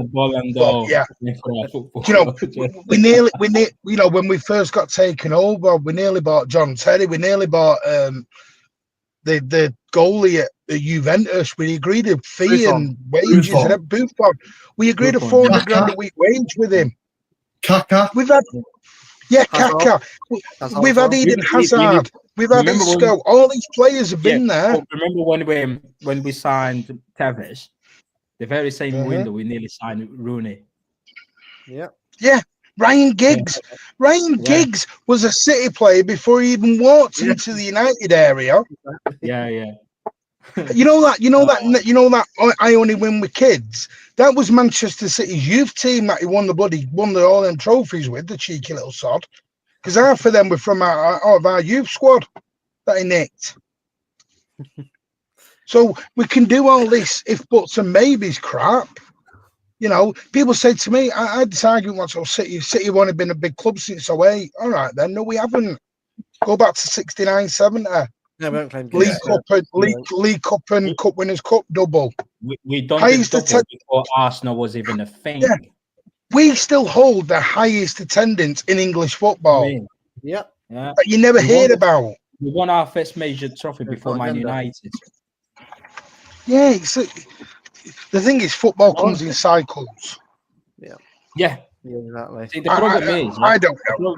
The problem is the media has brainwashed football fans to think that history is Sir Alex Ferguson, Arsene Wenger, and fucking Jose Mourinho. But no one looks at history. Do you know why United got good? Because they were on the stock exchange before the Premier League came into form. But you never heard about it. You never heard about George Graham's bungs to get transfers in. Talking about cheating.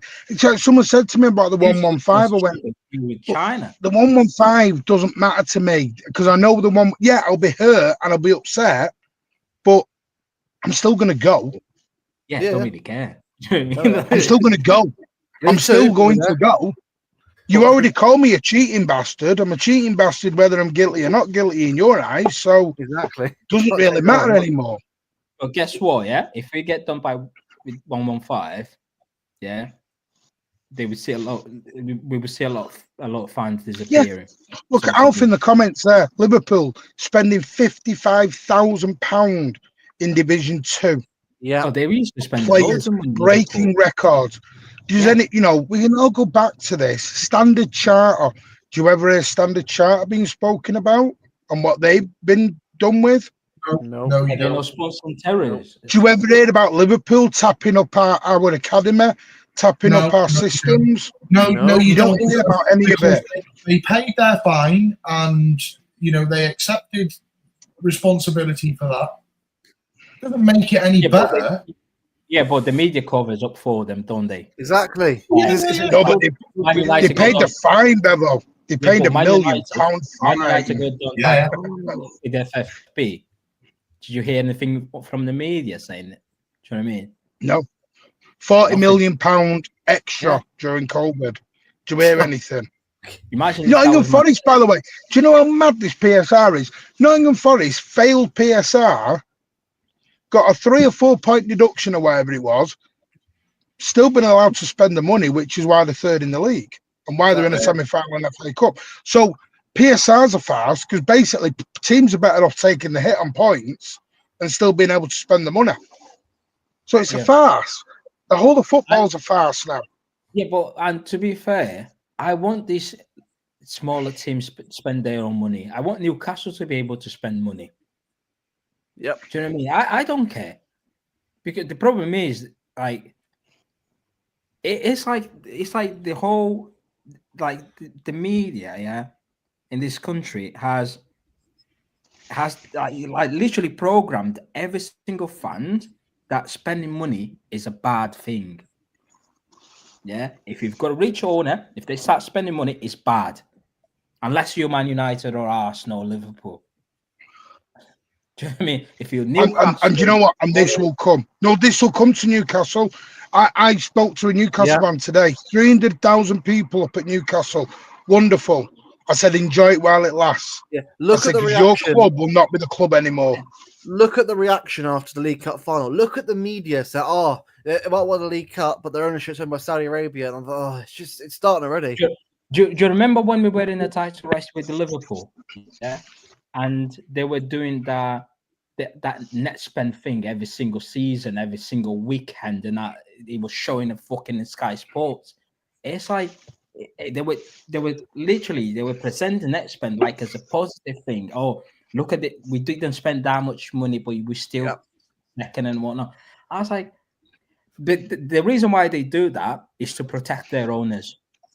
Yeah, it's literally to protect their owners because it's like Liverpool fans, The problem with Liverpool fans, they don't know what they want, because they want their owner to spend money. However, they also go on social media and keep bragging on about their net spend. Do you know what I mean? It's like what you want. If you think that you've got lower net spend is a good thing, then don't complain when your owner is not spending money. Do you know what I mean? Because you can't have it both ways. Yeah, it's like mad. Net spend is this is the only thing where people going on about net spend. Only league, bro. Yeah.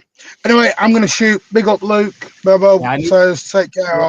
Yeah, I'll see you soon, mate. Much appreciated, man. Take care, lads. Take care, mate. Right, mate. Yeah, I need to get my dog out. I haven't taken my dog out yet. That's fine, no worries. Yeah. To anyone in the chat who hasn't actually somehow doesn't subscribe to Martin, please do. Mancunian Way, great channel, good debates, good chats. Also, go over there and subscribe if you haven't already. But you know what? Well, I think we're going to have over 2 hours now. Big up the chat for following us for the last almost 2.5 hours. It's been a great chat about it. I know obviously we're playing tomorrow against Bournemouth. I know it's a big game last season, but something like this you can't just leave alone. You got to talk about it. This is really important for us to discuss this because it gets out there. And a lot of people watching this throughout the time. So honestly, big up to everyone obviously for obviously tuning in and having their say. Massively appreciated. I'll see what the chat's like. Do you know what? Before we end it, actually, I'll ask obviously Mateus as well, and also ask you, Bevo, about tomorrow. Now, he might come back, but we'll see what happens. But the thing is, I had this feeling for a while now that about 115, right? And especially after I heard that rumor about the season ticket thing, it would generally not surprise me if the club are waiting around to plan for the announcement of season tickets. Because look, this meeting, I'll tell you right now, it's very convenient how it's now on the 3rd of April, start of April. Like, why is it all of a sudden been announced now? Like, you've ignored it for months on end. You've had no reason to sort of do it now, and all of a sudden it's now on the 3rd of April. Yeah. It feels very, suspect, doesn't it? Yeah. Yeah, it does. Yeah. Be about that, Chips. I live in Southampton, mate. I'm not sure where you're from, my friend, but I'm from Southampton, mate. I hope you're doing well. Good to see another fellow Hampshire Blue. I know. Obviously, I think Tone obviously doesn't far from me either, which is good. So, big up to you, mate. Exactly, Alf. Yeah, I mean, have you? Well, look, we'll get Alf on another time at some point. If you haven't subbed, exactly, you will be banned if you haven't subbed Martin by now. You should be fair to you. You should all be following him anyway. You were done. I'm not doing 4 hours, mate. Almost done anyway. Scorpion, do you know what? Right, last thing we'll chat about, Bevo. Tomorrow's game. How do you feel about it? Do you want my honest answer? Go on. I'm not really that arsed. I'm a little bit the same, really. City over the last sort of 6 months, year, have really deflated my enthusiasm for football. Yeah, do you know what? I was just going to say, the whole 115, yeah, fair. They claim that they're not guilty, this, that, and the other. I back the club. I back the club and have to say, I stand with them on that. But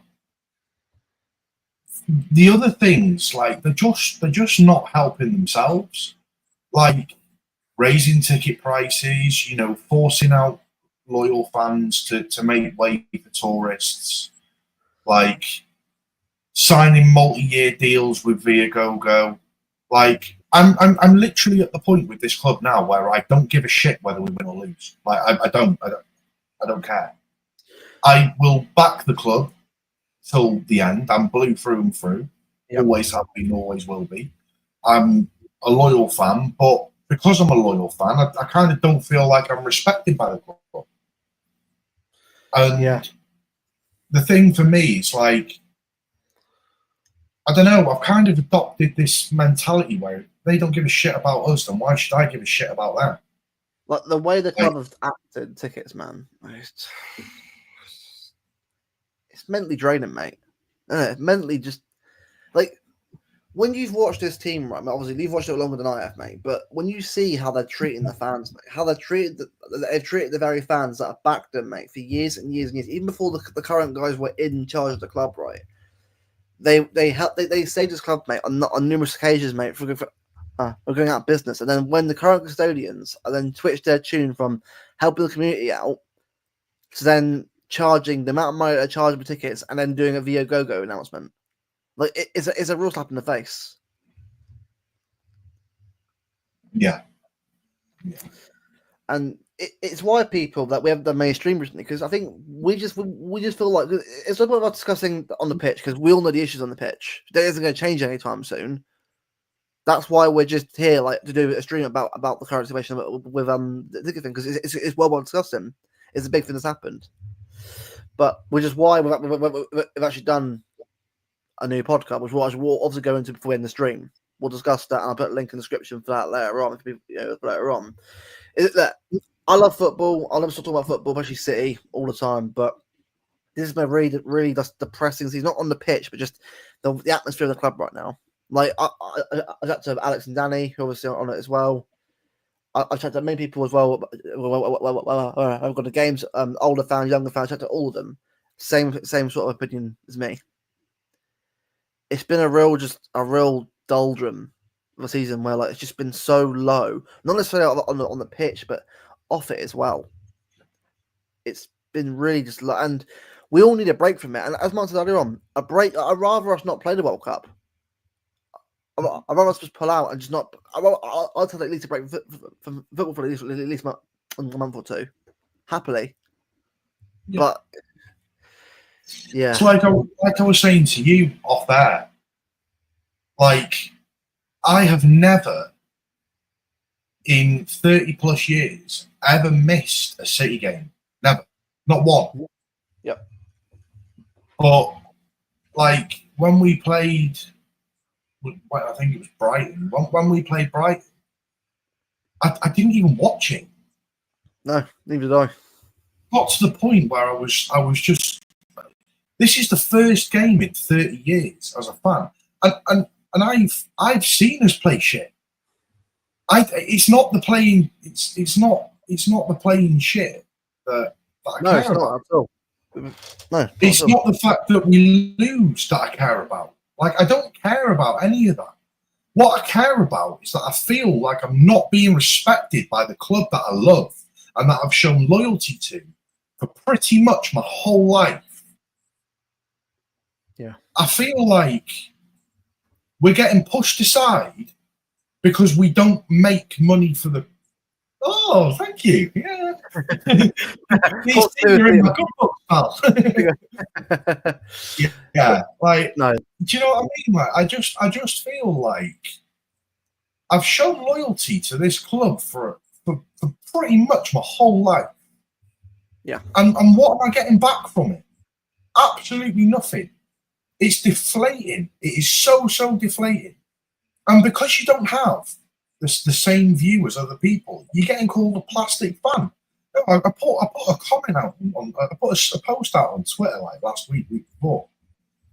And they said, "Oh, you probably didn't know about City 10 years ago." It's like, you're taking the piss. Like, I probably supported City before you were born, you cheeky little shit. Do you know what I mean? Like, do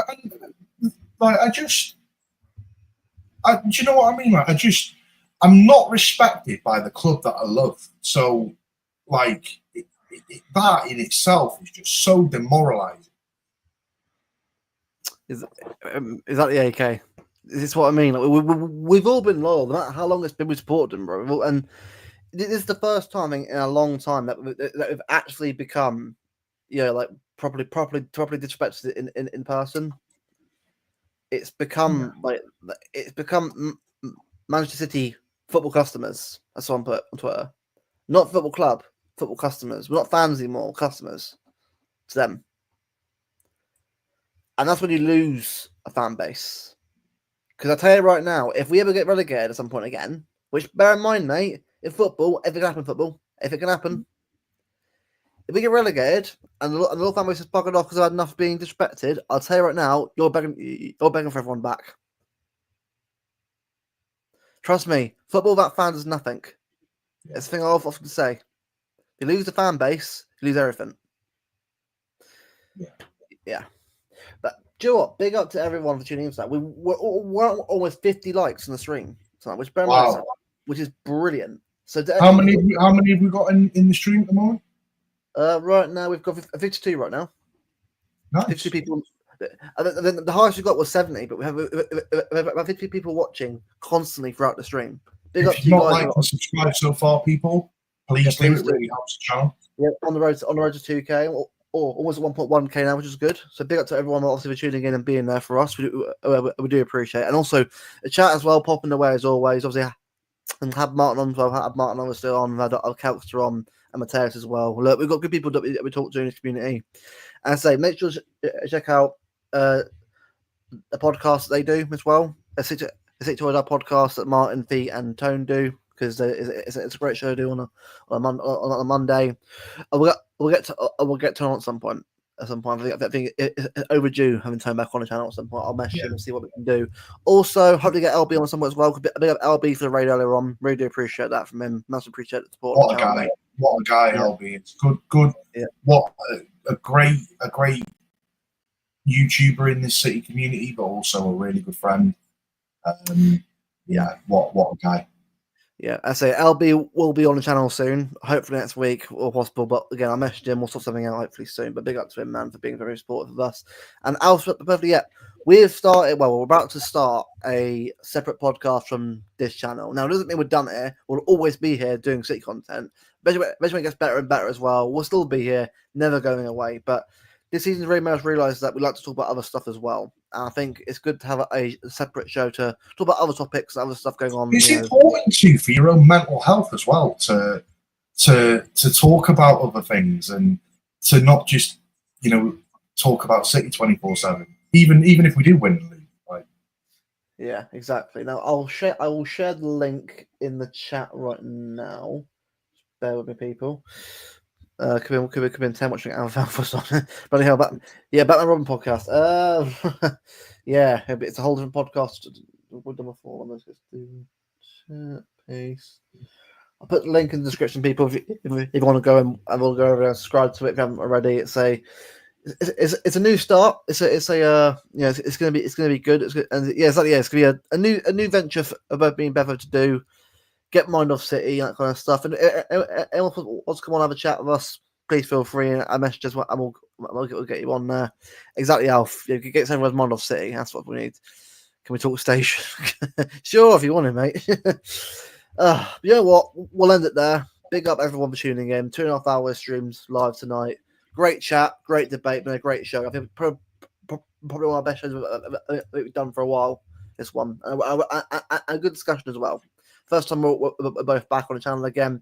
Alex and Danny are back on soon. I know it's been a while since you've seen them on the channel again. They both said that they're back soon. Both of them, like us, both of them have a lot going on themselves. And City's been a real down with themselves. They both go home and away. Well, Alex goes home and away a lot more dangerous, but both go home and away a lot. So they're both knackered themselves. So they'll be on soon. But to everyone tuning in, until then, we're back on Wednesday for another show. Obviously, we've got a game tomorrow, Bournemouth tomorrow. Hope we get the win and just get a result going into Wembley again. So honestly, you ever know that point, it's see how far we can go. But so big up Steve, big up Bazu, big up Bobby, big up everyone in the chat for obviously being so supportive. Alf, you being in the Belgian League Gunner will be an interesting take, I tell you. Big up Harry, big up AK as always. We'll see you guys again another stream next week. Until then, guys, have a great weekend. Take care.